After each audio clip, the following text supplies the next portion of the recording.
ਪਾਰਟੀਆਂ ਬਦਲਣ ਨਾਲ ਕੁਝ ਨਹੀਂ ਹੋਣਾ, ਹੋਊਗਾ ਏਜੰਡੇ ਬਦਲਣ ਨਾਲ। ਪਾਲਿਸੀਆਂ ਬਦਲੋ, ਉਹਨੂੰ ਲਿਆਓ। ਬੱਸ ਦੇ ਵਿੱਚ 1000 ਰੁਪਇਆ ਫ੍ਰੀ ਕਰਨ ਨਾਲ ਕੁਝ ਨਹੀਂ ਹੋਣਾ। ਉਸ ਬੰਦੇ ਦੀ ਜੇਬ 'ਚ 10,000 ਕਿਵੇਂ ਆਵੇ, ਬੈਟਰ ਉਹਦੇ ਨਾਲ ਹੋਊਗਾ। ਬਿਜਲੀ ਦੀ ਬਿੱਲ ਜਿਹੜੇ ਹੈਗੇ ਨੇ ਇਹ ਸਬਸਿਡੀ ਦੇ ਕੇ ਘੱਟ ਕਰਨ ਨਾਲ ਨਹੀਂ ਕੁਝ ਬੈਟਰ ਹੋਣਾ, ਪਾਲਿਸੀ ਦੇ ਤਹਿਤ ਘੱਟ ਕਰੋ। 4.5 ਲੱਖ ਕਰੋੜ ਦਾ ਲੋਨ ਹੈ ਸਾਡੇ ਤੇ, ਉਹਦਾ ਇੰਟਰਸਟ ਦੇਣ ਲਈ ਅਸੀਂ ਲੋਨ ਲੈਂਦੇ ਹਾਂ। ਉੱਤੋਂ 75,000 ਕਰੋੜ ਦਾ ਡੈਫਿਸਿਟ ਹੈ ਸਾਡੇ ਤੇ ਉੱਤੋਂ ਅਸੀਂ ਆ 32,000 ਕਰੋੜ ਮੁਫਤ 'ਚ ਹੀ ਪਾਤਾ। ਇਹ ਪੈਸਾ ਕਿੱਥੋਂ ਆਊਗਾ ਦੱਸ ਦੇਣਗੇ ਮੈਨੂੰ, ਜਾਂ ਬਾਅਦ 'ਚ ਕਹਿਣਗੇ ਇਹ ਵੀ ਇੱਕ ਜੁਮਲਾ ਸੀ, ਜਾਂ ਸਾਡੇ ਤੇ ਟੈਕਸ ਲਾਏ ਜਾਣਗੇ। ਉਹਨਾਂ ਨੂੰ ਐਪਰੀਸ਼ੀਏਟ ਕਰਨ ਦੀ ਬਜਾਏ ਉਹਨਾਂ ਨੂੰ ਘੇਰ ਕੇ ਪੁੱਛਿਆ ਜਾਣਾ ਚਾਹੀਦਾ, ਦੱਸ ਇਹ ਪੈਸਾ ਕਿੱਥੋਂ ਆਊ। ਹਾਂਜੀ ਅਸੀਂ ਹਮ ਤੋਂ ਕਰ ਦੇਂਗੇ, ਅਸੀਂ ਤਾਂ ਕਰ ਦਿਆਂਗੇ, ਸਾਨੂੰ ਪਤਾ ਹੈ। ਨਹੀਂ ਇਹ ਨਹੀਂ, ਦੱਸ ਕਿਵੇਂ ਕਰ ਦੇਂਗਾ ਤੂੰ? ਅਸਮਾਨ ਤੋਂ ਲਿਆ ਕੇ ਕਰ ਦੇਂਗਾ? ਕਿੱਥੋਂ ਆਊਗਾ ਇਹ ਪੈਸਾ? ਟੈਲਸ। ਸਾਡੀਆਂ ਜੇਬਾਂ 'ਚੋਂ ਹੀ ਕੱਢਣਾ ਹੈ ਨਾ, ਤਾਂ ਫਿਰ ਦੱਸ ਕਿਵੇਂ ਕਰੇਗਾ? ਫਿਰ ਸਾਥੋਂ ਪੁੱਛ ਕਿਹੜੇ ਕੰਮ ਤੇ ਲਾਉਣਾ ਹੈ। ਸਾਡੇ ਸਕੂਲ ਬੈਟਰ ਕਰ, ਸਾਡੇ ਹਸਪੀਟਲ ਬੈਟਰ ਕਰ। ਕਿਉਂ ਨਹੀਂ ਇਹ ਬੈਟਰ ਹੋ ਰਹੇਗੀ? ਕਿਉਂ ਇਹ ਸਾਡੇ ਲੀਡਰ ਜਦੋਂ ਇਹਨਾਂ ਨੂੰ ਬਿਮਾਰੀ ਹੁੰਦੀ ਹੈ ਇਹ ਪ੍ਰਾਈਵੇਟ ਹਸਪੀਟਲਾਂ 'ਚ ਇਲਾਜ ਕਰਾਉਣ ਲੱਗ ਜਾਂਦੇ ਨੇ ਜਾਂ ਬਾਹਰ ਚਲੇ ਜਾਂਦੇ ਨੇ? ਪੈਸੇ ਗਵਰਨਮੈਂਟ ਪੇ ਕਰਦੀ ਹੈ ਸਾਡੇ ਟੈਕਸਸ ਦੇ। ਇਹਨਾਂ ਨੂੰ ਸਰਕਾਰੀ ਹਸਪੀਟਲਾਂ 'ਚ ਇਲਾਜ ਹੋਣਾ ਚਾਹੀਦਾ। ਅਸੀਂ ਆ ਲਿਖਿਆ ਇਹਦੇ 'ਚ ਮੈਨੀਫੈਸਟੋ 'ਚ, ਆਪਦੇ 'ਚ ਏਜੰਡੇ 'ਚ, ਕਿ ਇਹਨਾਂ ਦਾ ਇਲਾਜ ਸਰਕਾਰੀ ਹਸਪੀਟਲਾਂ 'ਚ ਹੋਵੇ। ਨਹੀਂ ਤਾਂ ਇਲਾਜ ਦੇ ਪੈਸੇ ਗਵਰਨਮੈਂਟ ਨਹੀਂ ਦੇਊ। ਜੂਝ ਦਾ ਪੰਜਾਬ ਟੀਮ ਨਾਲ ਫਰੰਟ ਨਾਲ ਕਿਹੜੀਆਂ ਪਾਰਟੀਆਂ ਨੇ ਸਮਝੌਤਾ ਕਰਿਆ, ਕਿਸ ਹੱਦ ਤੱਕ ਤੁਹਾਡੇ ਨਾਲ ਸਹਿਮਤ ਨੇ? ਕਿਹੜੀਆਂ ਪਾਰਟੀਆਂ ਨੇ ਅਪਰੋਚ ਕੀਤਾ, ਕਿਵੇਂ ਅਪਰੋਚ ਕੀਤਾ ਤੇ ਸਾਡਾ ਉਹਨਾਂ ਨੂੰ ਕੀ ਜਵਾਬ ਸੀ, ਅੱਗੇ ਕੀ ਹੈ, ਉਹਦੇ ਬਾਰੇ ਅਸੀਂ ਇੱਕ ਡਿਟੇਲ ਦੇ ਵਿੱਚ ਬੋਲਾਂਗੇ ਬਹੁਤ ਜਲਦੀ ਆ ਕੇ, ਕੱਲ ਪਰਸੋਂ 'ਚ। ਜਿਹੜਾ ਬੱਚਾ 25 ਲੱਖ ਲਾ ਕੇ ਬਾਹਰ ਜਾ ਰਿਹਾ ਹੈ, ਸਾਡਾ 29,000 ਕਰੋੜ ਦੀ ਫੀਸ ਜਾ ਰਹੀ ਸੀ। ਪਿਛਲੇ ਸਾਲ ਦਾ ਸਰਵੇ ਹੈ ਇਹ। ਕਿੰਨਾ ਪੈਸਾ ਬਾਹਰ ਜਾ ਰਿਹਾ ਹੈ, ਉਹ ਪੈਸਾ ਇੱਥੇ ਨਹੀਂ ਲੱਗ ਸਕਦਾ। ਆ ਗਿਆ ਮਾਨ ਸਾਹਿਬ, ਸਾਡੀ ਕਿੰਨੀ ਜ਼ਿੰਮੇਵਾਰੀ ਹੈ? ਲੋਕ ਕਿਉਂ ਨਹੀਂ ਬੋਲਦੇ? ਲੋਕ ਕੀ ਕਰਨ ਬੋਲ ਕੇ? ਐਸਐਸਪੀ ਦੇ ਗੱਲ ਪੈ ਜਾਣ, ਥਾਣੇਦਾਰ ਦੇ ਗੱਲ ਪੈ ਜਾਣ। ਲੋਕਾਂ ਦਾ ਕੰਮ ਹੈ ਕਿ ਜਿਹੜੇ ਬੰਦੇ ਨੂੰ ਜਿਹੜੇ ਬੰਦਾ ਚੁਣ ਕੇ ਭੇਜਿਆ ਇਹਨਾਂ ਸਾਰਿਆਂ ਨੂੰ ਅਪੁਆਇੰਟ ਕਰਨ ਲਈ, ਉਸ ਬੰਦੇ ਨੂੰ ਸਹੀ ਚੁਣ। ਕਿਸੇ ਥਾਣੇਦਾਰ ਨੂੰ ਨਹੀਂ ਹਟਾ ਸਕਦੇ ਕੰਮ ਤੋਂ, ਜਾਂ ਐਸਐਸਪੀ ਜਾਂ ਤਹਿਸੀਲਦਾਰ ਨੂੰ ਨਹੀਂ ਕਹਿ ਸਕਦੇ ਕਿ ਰਜਿਸਟਰੀ ਲਈ ਆ ਪੈਸੇ ਨਾ ਲੈ। ਪਰ ਜਿਹੜਾ ਤੁਸੀਂ ਮਾਲ ਮੰਤਰੀ ਭਾਇਆ ਉੱਥੇ, ਜਿਹੜਾ ਗ੍ਰਹਿ ਮੰਤਰੀ ਭਾਇਆ ਉੱਥੇ, ਉਹ ਤਾਂ ਤੁਸੀਂ ਚੁਣ ਕੇ ਭੇਜਿਆ। ਜੇ ਉਹ ਪੈਸੇ ਖਾ ਰਿਹਾ ਹੈ ਤਾਂ ਤੁਸੀਂ ਅਗਲੀ ਵਾਰੀ ਉਹਨੂੰ ਪਨਿਸ਼ ਕਿਉਂ ਨਹੀਂ ਕਰਦੇ? ਉਹ ਚੀਫ ਮਿਨਿਸਟਰ ਜਿਹੜਾ ਚੀਫ ਐਗਜ਼ੀਕਿਊਟਿਵ ਹੈ ਸਟੇਟ ਦਾ, ਉਹਨੂੰ ਪੁੱਛਦੇ ਕਿਉਂ ਨਹੀਂ ਤੇਰੇ ਰਾਜ 'ਚ ਆ ਸਾਰਾ ਕੁਝ ਕਿਉਂ ਹੋਇਆ, ਕੀ ਵਾਅਦੇ ਕਰਕੇ ਗਿਆ ਸੀ? ਇਸ ਕਰਕੇ ਗਿਆ ਸੀ ਕਿ ਮਹਿਲ ਬਣਾ ਲਓ, ਇਸ ਕਰਕੇ ਗਿਆ ਸੀ ਕਿ ਆਪਦੇ ਪਾਰਟੀ ਫੰਡ ਇਕੱਠੇ ਕਰ ਲਓ। ਇਹ ਕੰਮ ਲੋਕਾਂ ਦਾ ਕਰਨ ਵਾਲਾ ਆ ਹੈ। ਜਦੋਂ ਵੋਟ ਪਾਉਣੀ ਹੋਵੇ ਉਦੋਂ ਆਪਦੇ ਮਾਸੜ ਫੁੱਫੜ ਜਾਂ ਜਵਾਈ ਮਗਰ ਲੱਗ ਕੇ ਨਾ ਪਾਓ, ਛੋਟੇ ਛੋਟੇ ਕੰਮਾਂ ਮਗਰ ਜਾਂ ਲਾਗ ਡਾਟ ਜਾਂ ਗੁੱਸੇ 'ਚ ਨਾ ਪਾਓ। ਉਦੋਂ ਸੋਚ ਕੇ ਪਾਓ ਕਿਹੜਾ ਬੰਦਾ ਚੰਗਾ ਹੈ। ਜੇ ਕੱਲ ਨੂੰ ਹੋਮ ਮਿਨਿਸਟਰ ਬਣਿਆ ਤਾਂ ਇਹ ਪੈਸੇ ਖਾ ਕੇ ਤਾਂ ਨਹੀਂ ਅਪਾਇੰਟਮੈਂਟਾਂ ਕਰ ਦੂਗਾ? ਕੀ ਇਹ ਉੱਤੇ ਪਹਿਰਾ ਦੇਊਗਾ ਸਾਡੇ ਹੱਕਾਂ ਲਈ? ਕੀ ਇਹ ਉਹ ਜੇ ਤਹਿਸੀਲਦਾਰ ਲਾਊਗਾ ਜੋ ਪੈਸੇ ਨਾ ਲੈਣ? ਹੈਗੇ ਨੇ ਇਮਾਨਦਾਰ ਬੰਦੇ, ਵਿਚਾਰਿਆਂ ਨੂੰ ਖੁੰਝੇ ਲਾ ਦਿੰਦੇ ਨੇ। ਅਸੀਂ ਇਹ 'ਚ ਪ੍ਰੋਵੀਜ਼ਨ ਕੀਤਾ ਕਿ ਚੰਗੇ ਅਫੀਸਰਾਂ ਨੂੰ ਰਿਵਾਰਡ ਦਿਓ, ਅਵਾਰਡ ਦਿਓ, ਔਰ ਉਹਨਾਂ ਨੂੰ ਪਬਲਿਕ ਜਿਹੜੀਆਂ ਡਿਊਟੀਜ਼ ਨੇ ਉਹਨਾਂ 'ਚ ਲੈ ਕੇ ਆਓ। ਜਿਹੜੇ ਬੰਦੇ ਦਾਗੀ ਨੇ ਉਹਨਾਂ ਨੂੰ ਤੁਸੀਂ ਵਾਰ-ਵਾਰ ਅਪੁਆਇੰਟ ਕਰਦੇ ਆ। ਆਪਦੇ ਮੁੱਦਿਆਂ ਨਾਲ ਹੀ ਨਹੀਂ ਜਿਹੜਾ, ਉਹਦੇ ਨਾਲ ਅਸੀਂ ਕਿਵੇਂ ਹੋ ਸਕਦੇ ਹਾਂ? ਸੋ ਭਾਈ ਕਿਸੇ ਨਾਲ ਮਰਜ਼ੀ ਰਹੋ, ਆਪਦੇ ਮੁੱਦਿਆਂ ਪ੍ਰਤੀ ਤਾਂ ਜਾਗਰੂਕ ਰਹੋ। ਆਪਦੀ ਪਾਰਟੀ ਵਾਲੇ ਨੂੰ ਪੁੱਛ ਲਓ ਕਿ ਯਾਰ ਤੇਰੇ ਮੈਨੀਫੈਸਟੋ 'ਚ ਆ ਹੈ ਕਿ ਨਹੀਂ। ਬੇਰੁਜ਼ਗਾਰ ਘੁੰਮਦੇ ਨੇ, ਉਹਨਾਂ ਨਾਲ ਵੇਖ ਕੇ ਸੋਚਣ ਕਿ ਯਾਰ ਇਹਨਾਂ ਨੂੰ ਬੈਟਰ ਕਿਵੇਂ ਕਰ ਸਕਦੇ ਹਾਂ ਅਸੀਂ। ਹੁਣ ਅਸੀਂ ਕਹਿ ਇਹ ਤੁਸੀਂ 1000 ਰੁਪਇਆ ਕਰਤਾ ਦੇ ਦਿਆਂਗੇ, ਕੀ ਯਾਰ ਇਹ ਕੋਈ ਪਾਲਿਸੀ ਹੈ? ਜਾਂ ਬੱਸਾਂ ਤੇ ਫਿਰੀ ਜਾਣਗੇ ਕੋਈ ਪਾਲਿਸੀ ਹੈ? ਜਾਂ ਬਾਹਰ ਭੇਜਾਂਗੇ ਇਹ ਕੋਈ ਪਾਲਿਸੀ ਹੈ? ਤੁਸੀਂ ਉਹਦੀ ਬਜਾਏ ਬੇਰੁਜ਼ਗਾਰ ਭੱਤਾ ਵਧਾ ਦਿਓ, ਔਰ ਬੇਰੁਜ਼ਗਾਰ ਭੱਤੇ ਦੇ ਅਗੇਂਸਟ ਲੋਨ ਕ੍ਰੀਏਟ ਕਰ ਦਿਓ, ਕਿਉਂਕਿ ਹਰ ਕੋਲੇ ਤਾਂ ਜ਼ਮੀਨ ਤੇ ਪ੍ਰਾਪਰਟੀ ਨਹੀਂ ਗੀ ਨਾ। ਸਾਡੀ ਜ਼ਿੰਦਗੀ ਕਿਸੇ ਹੋਰ ਨੇ ਬੈਟਰ ਨਹੀਂ ਕਰਨੀ, ਅਸੀਂ ਆਪ ਬੈਟਰ ਕਰਨੀ ਹੈ। ਆ ਕੈਨੇਡਾ ਨੂੰ ਉਹਦੇ ਲੀਡਰਾਂ ਨੇ ਬੈਟਰ ਨਹੀਂ ਕੀਤਾ, ਉਹਨਾਂ ਦੇ ਲੋਕ ਚੰਗੇ ਨੇ, ਉਹ ਵੋਟ ਹੀ ਉਸ ਨੂੰ ਪਾਉਂਦੇ ਨੇ। ਸਤਿ ਸ਼੍ਰੀ ਅਕਾਲ ਜੀ, ਡੇਲੀ ਪੋਸਟ ਪੰਜਾਬੀ ਤੁਸੀਂ ਵੇਖ ਰਹੇ ਹੋ। ਮੈਂ ਹਾਂ ਗਗਨ ਸ਼ੁਕਲਾ। ਥੋੜੇ ਦਿਨ ਪਹਿਲਾਂ ਬੱਬੂ ਮਾਨ ਤੇ ਉਹਨਾਂ ਦੇ ਸਾਥੀਆਂ ਵੱਲੋਂ ਜੂਝ ਦਾ ਪੰਜਾਬ ਇੱਕ ਫਰੰਟ ਜਿਹੜਾ ਲੋਕਾਂ ਦੇ ਸਾਹਮਣੇ ਲੈ ਕੇ ਆਇਆ ਗਿਆ। ਕਿਹਾ ਗਿਆ ਕਿ ਪ੍ਰੈਸ਼ਰ ਗਰੁੱਪ ਦੀ ਤਰ੍ਹਾਂ ਜਿਹੜਾ ਇਹ ਫਰੰਟ ਹੈ, ਇਹ ਰਾਜਨੀਤਿਕ ਲੋਕਾਂ ਨੂੰ ਪ੍ਰੈਸ਼ਰ ਦਾ ਅਹਿਸਾਸ ਦਿਵਾਉਂਦਾ ਰਹੂਗਾ ਕਿ ਕਿਸ ਤਰ੍ਹਾਂ ਉਹ ਲੋਕਾਂ ਦੇ ਹਿੱਤਾਂ ਦੀ ਰਾਖੀ ਕਰਨ। ਸੋ ਅੱਜ ਇੱਕ ਵਾਰ ਫਿਰ ਤੋਂ ਅਮਿਤੋਜ ਮਾਨ ਤੇ ਉਹਨਾਂ ਦੇ ਸਾਥੀ ਇਕੱਠੇ ਹੋਏ ਸੀਗੇ। ਅਮਿਤੋਜ ਜੀ ਸਾਡੇ ਨਾਲ ਨੇ, ਗੱਲਬਾਤ ਕਰਦੇ ਹਾਂ। ਅਮਿਤੋਜ ਜੀ, ਜੂਝਦਾ ਪੰਜਾਬ, ਜਦੋਂ ਇਹ ਸ਼ਬਦ ਮੂੰਹ ਚੋਂ ਨਿਕਲਦਾ ਹੈ ਤਾਂ ਉਸ ਚੀਜ਼ ਦੀ ਜਦੋਂ ਆਪਾਂ ਵਿਆਖਿਆ ਕਰਦੇ ਹਾਂ ਤਾਂ ਬਹੁਤ ਗੱਲਾਂ ਸਾਹਮਣੇ ਆਉਂਦੀਆਂ ਕਿ ਅਸੀਂ ਕਿਹੜੀ ਦਿੱਕਤਾਂ ਦੇ ਨਾਲ ਇਸ ਵੇਲੇ ਅਸੀਂ ਜੂਝ ਰਹੇ ਹਾਂ। ਅੱਜ ਨੌਜਵਾਨਾਂ ਦੇ ਨਾਲ ਮੀਟਿੰਗ ਹੋਈ, ਕੀ ਵਿਚਾਰਾਂ ਹੋਈਆਂ? ਅਸਲ 'ਚ ਕੀ ਹੈ ਨਾ, ਬਹੁਤ ਸਾਰੇ ਪੰਜਾਬ ਤੋਂ ਜੁੜਨਾ ਚਾਹ ਰਹੇ ਸੀਗੇ ਲੋਕ, ਤੇ ਉਹਨਾਂ ਨੂੰ ਜ਼ਰੂਰੀ ਸੀਗਾ ਕਿ ਆਪਾਂ ਦੱਸ ਸਕੀਏ ਮਕਸਦ ਕੀ ਹੈ। ਜਿਵੇਂ ਇੱਕ ਤਾਂ ਇਹ ਨਵਾਂ ਹੈ ਪ੍ਰੈਸ਼ਰ ਗਰੁੱਪ, ਸਿਵਲ ਸੁਸਾਇਟੀ, ਆਪਣੇ ਕਨਸੈਪਟ ਹੀ ਜ਼ਿਆਦਾ ਨਹੀਂ ਪਤਾ ਲੋਕਾਂ ਨੂੰ। ਈਵਨ ਚੈਨਲਾਂ ਤੋਂ ਵੀ ਉਸ ਦਿਨ ਪਾਰਟੀ ਅਨਾਉਂਸ ਹੋ ਗਿਆ ਕਾਫੀ ਜਗ੍ਹਾ ਤੇ। ਇਹ ਦੱਸਣਾ ਕਿ ਇਹ ਕੀ ਹੈ, ਪ੍ਰੈਸ਼ਰ ਕੀ ਹੁੰਦਾ ਹੈ, ਔਰ ਸਿਵਲ ਸੁਸਾਇਟੀ ਕੀ ਕਰ ਸਕਦੀ ਹੈ, ਦੁਨੀਆ 'ਚ ਕੀ ਕੀਤਾ ਤੇ ਇੱਥੇ ਕੀ ਕਰ ਸਕਦੀ ਹੈ। ਔਰ ਸੈਕਿੰਡ, ਉਹਨਾਂ ਮੁੱਦਿਆਂ ਦੀ ਡਿਟੇਲ ਦੀ ਜਾਣਕਾਰੀ। ਇਸੇ ਲਈ ਅਸੀਂ ਡਾਇਲੋਗ ਵਾਂਗੂ ਕੀਤਾ ਕਿ ਆਪਾਂ ਬਹਿ ਜਾਓ 100 200 ਜਣਿਆਂ ਦਾ, ਐਂ ਅਸੀਂ ਬਲਾਕ ਵਾਈਜ਼, ਡਿਸਟ੍ਰਿਕਟ ਵਾਈਜ਼, ਪਿੰਡਾਂ 'ਚ ਜਾ ਕੇ ਐਂ ਕਰਨਾ ਹੈ ਕਿ ਉਹਨਾਂ ਨੂੰ ਦੱਸਣਾ ਹੈ ਕਿ ਦੇਖੋ ਆਹ ਜਿਹੜੇ ਮੁੱਦੇ ਲਿਖੇ ਗਏ ਨੇ, ਇਹਦੀ ਡਿਟੇਲਿੰਗ ਆ ਹੈ। ਐਜੂਕੇਸ਼ਨ ਦੇ ਵਿੱਚ ਜੇ ਆਹ ਲਿਖਿਆ ਗਿਆ ਤਾਂ ਕਿਉਂ ਲਿਖਿਆ ਗਿਆ ਹੈ, ਮਨਰੇਗਾ 'ਚ ਤੁਸੀਂ ਕੀ ਕਰ ਸਕਦੇ ਹੋ, ਪੰਚਾਇਤੀ ਰਾਜ ਕੀ ਹੈ, ਹਰ ਕਿਸੇ ਦੀ ਡਿਟੇਲ ਉਹਨਾਂ ਨੂੰ ਜਾਣਕਾਰੀ ਮੁਹੱਈਆ ਕਰਾਈਏ, ਤਾਂ ਜੋ 1 ਤੋਂ 4, 4 ਤੋਂ 10, 10 ਤੋਂ 40 ਔਰ 40 ਤੋਂ 200 ਇਹ ਵੱਧਦਾ ਜਾਵੇ ਕਾਫਲਾ, ਔਰ ਮੁੱਦਿਆਂ ਦੀ ਸਮਝ ਨਾਲ ਵੱਧਦਾ ਜਾਵੇ। ਦੇਖੋ ਪਤਾ ਕੀ ਹੈ, ਮੈਂ ਖੜਾ ਕੇ ਬੋਲਦਿਆਂ ਉਹਦੀ ਡਿਟੇਲਿੰਗ, ਇਹਦੇ ਨਾਲ ਕੁਝ ਨਹੀਂ ਹੋਣਾ। ਮੈਂ ਇੰਨਾ ਕੁ ਕਰ ਸਕਦਾ ਕਿ ਮੈਂ ਹੋਰ 10-20 ਨੂੰ ਖੜੇ ਕਰ ਲਾਂ, ਉਹ 10-20 ਅੱਗੇ 100-200 ਨੂੰ ਖੜਾ ਕਰ ਲੈਣ। ਜਦੋਂ ਅਸੀਂ ਮੁੱਦਿਆਂ ਬਾਰੇ ਜਾਗਰੂਕ ਹੋ ਗਏ, ਤਾਂ ਤੁਹਾਨੂੰ ਪਤਾ ਹੈ ਜਦੋਂ ਲੋਕ ਜਾਗਰੂਕ ਹੁੰਦੇ ਨੇ, ਅੱਜ ਅਸੀਂ ਆ ਕਿਸਾਨ ਅੰਦੋਲਨ ਨੇ ਦੱਸਤਾ ਹੈ, ਫਿਰ ਸਾਰਾ ਕੁਝ ਪੋਸੀਬਲ ਹੈ। ਸੋ ਅਸੀਂ ਮੁੱਦਿਆਂ ਦੀ ਜਾਣਕਾਰੀ ਦੇ ਸਕੀਏ, ਉਹਨਾਂ ਨੂੰ ਜਾਗਰੂਕ ਬਣਾ ਸਕੀਏ, ਆਪਦੇ ਹੱਕਾਂ ਦੀ ਰਾਖੀ ਕਿਵੇਂ ਕਰਨੀ ਹੈ, ਉਹ ਜਦੋਂ ਹੋ ਗਏ ਬਸ ਫਿਰ ਮਸਲਾ ਹੱਲ ਹੈ। ਪਰ ਅਮਿਤੋਜ ਜੀ, ਇੱਕ ਸਵਾਲ ਵੱਡਾ ਖੜਾ ਹੋ ਜਾਂਦਾ ਹੈ, ਕਿਉਂਕਿ ਅਲਟੀਮੇਟ ਹਰ ਇੱਕ ਬੰਦਾ ਕਿਸੇ ਨਾ ਕਿਸੇ ਪਾਰਟੀ ਦਾ ਵੋਟਰ ਹੈ। ਉਸ ਚੀਜ਼ ਨੂੰ ਆਪਾਂ ਕਿਵੇਂ ਕਨਵਿੰਸ ਕਰਾਂਗੇ, ਕਿਉਂਕਿ ਉਹਦੇ ਅੰਦਰ ਦੀ ਜਿਹੜੀ ਭਾਵਨਾ ਹੈ ਉਹਨੂੰ ਜਗਾਉਣਾ ਪਊਗਾ ਇਸ ਚੀਜ਼ ਨੂੰ। ਕਿਉਂਕਿ ਇਹ ਜਦੋਂ ਕਿਸਾਨ ਅੰਦੋਲਨ ਚੱਲਦਾ ਸੀਗਾ, ਇਹ ਪ੍ਰੋਬਲਮ ਉਦੋਂ ਵੀ ਸੀਗੀ। ਬਟ ਉਦੋਂ ਤੁਸੀਂ ਵੇਖੋ ਕਿੰਨੇ ਸਾਰੀਆਂ ਪਾਰਟੀਆਂ ਨਾਲ ਜੁੜੇ ਲੋਕ ਗਏ ਸੀ। ਅਸੀਂ ਤਾਂ ਨੇ ਰਹੋ ਪਾਰਟੀ ਕਿਸੇ ਨੂੰ ਵੀ ਜਿਤਾਓ, ਨਾ ਕਾਹੂ ਸੇ ਦੋਸਤੀ ਨਾ ਕਾਹੂ ਸੇ ਬੈਰ। ਸਾਡਾ ਤਾਂ ਇਹ ਸਿੱਧਾ ਹੀ ਇੱਕ ਹਿਸਾਬ ਦਾ ਫਾਰਮੂਲਾ ਹੈ। ਸਾਨੂੰ ਕਿਸੇ ਪਾਰਟੀ ਵਿਸ਼ੇਸ਼ ਦਾ ਵਿਰੋਧ ਨਹੀਂ, ਕਿਸੇ ਵਿਸ਼ੇਸ਼ ਪਾਰਟੀ ਦਾ ਹਮਾਇਤ ਨਹੀਂ। ਅਸੀਂ ਤਾਂ ਨੇ ਜੋ ਆ ਮੁੱਦਾ ਅਪਣਾਊਗਾ, ਇਸ ਏਜੰਡੇ ਨੂੰ ਅਪਣਾਊਗਾ, ਅਸੀਂ ਉਹਦੇ ਨਾਲ ਹੈ। ਜਿਹੜਾ ਨਹੀਂ ਅਪਣਾਊਗਾ ਅਸੀਂ ਉਹਦੇ ਵਿਰੋਧ 'ਚ ਹੈ। ਉਹਦਾ ਕਾਰਨ ਹੈ, ਇਸ ਕਰਕੇ ਨਹੀਂ ਕਿ ਉਹਦਾ ਪ੍ਰਧਾਨ ਆਇਆ ਜਾਂ ਫਲਾਨਾ ਆਇਆ, ਨਹੀਂ, ਇਸ ਕਰਕੇ ਕਿ ਇਹ ਪੰਜਾਬ ਦੇ ਮੁੱਦਿਆਂ ਨਾਲ ਹੀ ਨਹੀਂ ਜਿਹੜਾ, ਉਹਦੇ ਨਾਲ ਅਸੀਂ ਕਿਵੇਂ ਹੋ ਸਕਦੇ ਹਾਂ। ਸੋ ਭਾਈ ਕਿਸੇ ਨਾਲ ਮਰਜ਼ੀ ਰਹੋ, ਆਪਦੇ ਮੁੱਦਿਆਂ ਪ੍ਰਤੀ ਤਾਂ ਜਾਗਰੂਕ ਰਹੋ। ਆਪਦੀ ਪਾਰਟੀ ਵਾਲੇ ਨੂੰ ਪੁੱਛ ਲਓ ਕਿ ਯਾਰ ਤੇਰੇ ਮੈਨੀਫੈਸਟੋ 'ਚ ਆ ਹੈ ਕਿ ਨਹੀਂ, ਤੂੰ ਆ ਕਿਉਂ ਨਹੀਂ ਕੀਤਾ ਹੁਣ ਤੱਕ। ਮੇਰੀ ਇੱਕ ਗੱਲ ਸੁਣੋ, ਜੋ ਹੁਣ ਤੱਕ ਦੀ ਲੁੱਟ ਖਸੁੱਟ ਹੋਈ ਹੈ, ਜਾਂ ਹੁਣ ਤੱਕ ਜੋ ਅਸੀਂ ਹਾਲਤ 'ਚ ਪਹੁੰਚੇ ਹਾਂ, ਚਾਹੇ ਉਹ ਕਰਜ਼ੇ ਵੱਲੋਂ ਹੋਵੇ, ਜਾਂ ਸਾਡੇ ਹਸਪੀਟਲ ਸਕੂਲਾਂ ਦਾ ਜੋ ਬੁਰਾ ਹਾਲ ਹੋਵੇ, ਜਾਂ ਕਰਪਸ਼ਨ ਦਾ ਜੋ ਲੈਵਲ ਹੋਵੇ, ਇਹ ਦੋਸ਼ੀ ਤਾਂ ਹੈਗੇ ਨੇ, ਇਹ ਪਾਰਟੀਆਂ ਵਾਲੇ ਹੈਗੇ ਨੇ ਨਾ। ਤੇ ਕੀ ਉਹਦੇ ਸਭ ਤੋਂ ਪਹਿਲਾਂ ਤਾਂ ਘਰ 'ਚ ਆਵਾਜ਼ ਉੱਠਦੀ ਹੁੰਦੀ ਹੈ, ਤੇ ਉਹਦੇ ਪਾਰਟੀ ਦੇ ਵਰਕਰ ਹੀ ਉੱਠ ਕੇ ਕਿਉਂ ਨਹੀਂ ਪੁੱਛਦੇ ਉਹਨਾਂ ਨੂੰ, ਤੁਸੀਂ ਆਹ ਕੀ ਕੀਤਾ, ਅਸੀਂ ਤੁਹਾਡੇ ਨਾਲ ਕਿਉਂ ਜੁੜੇ ਰਹੀਏ। ਸੋ ਅਸੀਂ ਤਾਂ ਇੱਕ ਜਿਹੜਾ ਜਾਗਰੂਕ ਹੋ ਸਕਣ, ਔਰ ਆਪਦੇ ਹੀ ਬੰਦਿਆਂ ਨੂੰ, ਆਪਦੇ ਹੀ ਪਰਿਵਾਰ ਨੂੰ, ਆਪਦੀ ਪਾਰਟੀ ਨੂੰ ਵੀ ਸਵਾਲ ਕਰ ਸਕਣ, ਔਰ ਸਰਕਾਰ ਨੂੰ ਵੀ। ਅਸੀਂ ਤਾਂ ਇਹ ਆਪਦਾ ਫਰਜ਼ ਨਿਭਾ ਰਹੇ ਹਾਂ। ਔਰ ਹਾਂ, ਪ੍ਰੈਸ਼ਰ ਜ਼ਰੂਰ ਪਾਵਾਂਗੇ। ਪ੍ਰੈਸ਼ਰ ਕੀ ਹੈ, ਇਕੱਲਾ ਕਹਿ ਕੇ ਨਹੀਂ ਹਟਾਂਗੇ, ਪ੍ਰੈਸ਼ਰ ਵੀ ਪਾਵਾਂਗੇ ਕਿ ਜਾਂ ਤਾਂ ਇਹ ਮੰਨ, ਹੁਣ ਇਲੈਕਸ਼ਨ ਵਾਲੇ ਹੈ, ਜਾਂ ਫਿਰ ਪਾਸੇ ਹਟ, ਤੁਮ ਨਹੀਂ ਕੋਈ ਔਰ ਸਹੀ, ਔਰ ਨਹੀਂ ਕੋਈ ਔਰ ਸਹੀ, ਬਦਲ ਜਾਏਗਾ ਜੇ ਮੁੱਦਿਆਂ ਨਾਲ ਨਹੀਂ ਖੜੇਗਾ। ਮੁੱਦੇ ਜਿਹੜੇ ਪੰਜਾਬ ਦੇ ਨੇ, ਸੋ ਜੇ ਪੰਜਾਬ ਨਾਲ ਹੀ ਨਹੀਂ ਖੜਾ ਤਾਂ ਫਿਰ ਤੂੰ ਪੰਜਾਬ ਦਾ ਮਿਨਿਸਟਰ, MLA, ਚੀਫ ਮਿਨਿਸਟਰ ਹੋਣ ਦਾ ਹੱਕਦਾਰ ਹੀ ਨਹੀਂਗਾ। ਪਰ ਮਿੱਤੂ ਜੀ, ਇੱਕ ਚੀਜ਼ ਹੋਰ ਹੈ, ਪਾਰਟੀਆਂ ਦੀ ਗੱਲ ਕਰੀਏ ਤੁਸੀਂ ਕਿ ਇਹ ਪਾਰਟੀਆਂ ਸਾਡੇ ਪਰ 4 ਲੱਖ ਕਰੋੜ ਕਰਜ਼ੇ ਦੀਆਂ ਜ਼ਿੰਮੇਵਾਰ ਹਨ। ਯੈਸ, ਇਸ ਚੀਜ਼ ਦੇ ਲਈ ਅਸੀਂ ਖੁਦ ਕਿੰਨੇ ਜ਼ਿੰਮੇਵਾਰ ਹਾਂ, ਕਿਉਂਕਿ ਆਈ ਐਮ ਦਾ ਬੋਰਡ, ਅਸੀਂ ਖੁਦ ਇਸ ਚੀਜ਼ ਲਈ ਕਿੰਨੇ ਜ਼ਿੰਮੇਵਾਰ। ਇਸੇ ਲਈ ਮੈਂ ਸਭ ਤੋਂ ਪਹਿਲਾਂ ਇੱਥੇ ਕਿਹਾ ਗਿਆ ਸੀ, ਸੁਧਾਰ ਸਭ ਤੋਂ ਪਹਿਲਾਂ ਆਪਦੇ ਤੋਂ ਸ਼ੁਰੂ ਹੁੰਦਾ ਹੈ। ਇਹ ਉੱਤੋਂ ਤਾਂ ਨਹੀਂ ਡਿੱਗ ਪਏ, ਆਪਾਂ ਹੀ ਚੁਣੇ।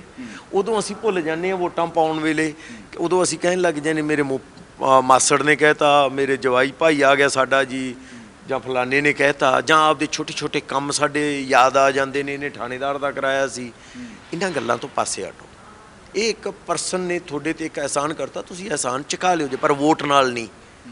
ਵੋਟ ਨਾਲ ਤੁਸੀਂ ਇਸ ਮਿੱਟੀ ਦੀ, ਇਸ ਖਿੱਤੇ ਦੀ, ਇਸ ਸਟੇਟ ਦੀ, ਇਸ ਦੇਸ਼ ਦੀ ਤਕਦੀਰ ਬਣਾਉਣ ਵਾਲਿਆਂ ਦਾ ਫੈਸਲਾ ਕਰਨਾ ਹੈ ਕਿ ਉਹ ਤੁਹਾਡੇ ਲਈ ਕੀ ਬਣਾਉਣਗੇ, ਕੀ ਕਾਨੂੰਨ ਬਣਾਉਣਗੇ, ਉਹਨੂੰ ਐਡਮਿਨਿਸਟ੍ਰੇਟਿਵ ਲੈਵਲ 'ਤੇ ਲਾਗੂ ਕਿਵੇਂ ਕਰਨਗੇ। ਅਸਲ 'ਚ ਕੀ ਹੋ ਗਿਆ ਨਾ, ਅਸੀਂ ਵੋਟ ਪਾਉਣ ਨੂੰ ਬਹੁਤ ਛੋਟਾ ਜਿਹਾ ਸਮਝ ਲਿਆ। ਜਦੋਂ ਅਸੀਂ ਉਹਨੂੰ ਵੱਡਾ ਸਮਝ ਲਿਆ ਨਾ ਕਿ ਯਾਰ ਇਹਦੇ ਨਾਲ ਤਾਂ ਅਸੀਂ ਬਹੁਤ, ਸਾਡੇ ਹੱਥ 'ਚ ਇੱਕ ਤਾਕਤ ਹੈ, ਉਦੋਂ ਅਸੀਂ ਬਦਲ ਜਾਾਂਗੇ। ਕਿਸਾਨੀ ਦੇ ਵਿੱਚ ਜਾ ਕੇ ਉਹ ਜਾਗ ਲੱਗ ਗਈ ਆ। ਇੱਕ ਮੈਨੂੰ ਬੜਿਆਂ ਨੇ ਕਿਹਾ ਹਲੇ ਵੀ ਹੁਣੀ ਕਿਉਂ ਬਣਾਇਆ, ਪਹਿਲਾਂ ਕਿਉਂ ਨਹੀਂ? ਮੈਂ ਕਿਹਾ ਪਹਿਲਾਂ ਜ਼ਮੀਨ ਵੱਤ ਨਹੀਂ ਸੀ।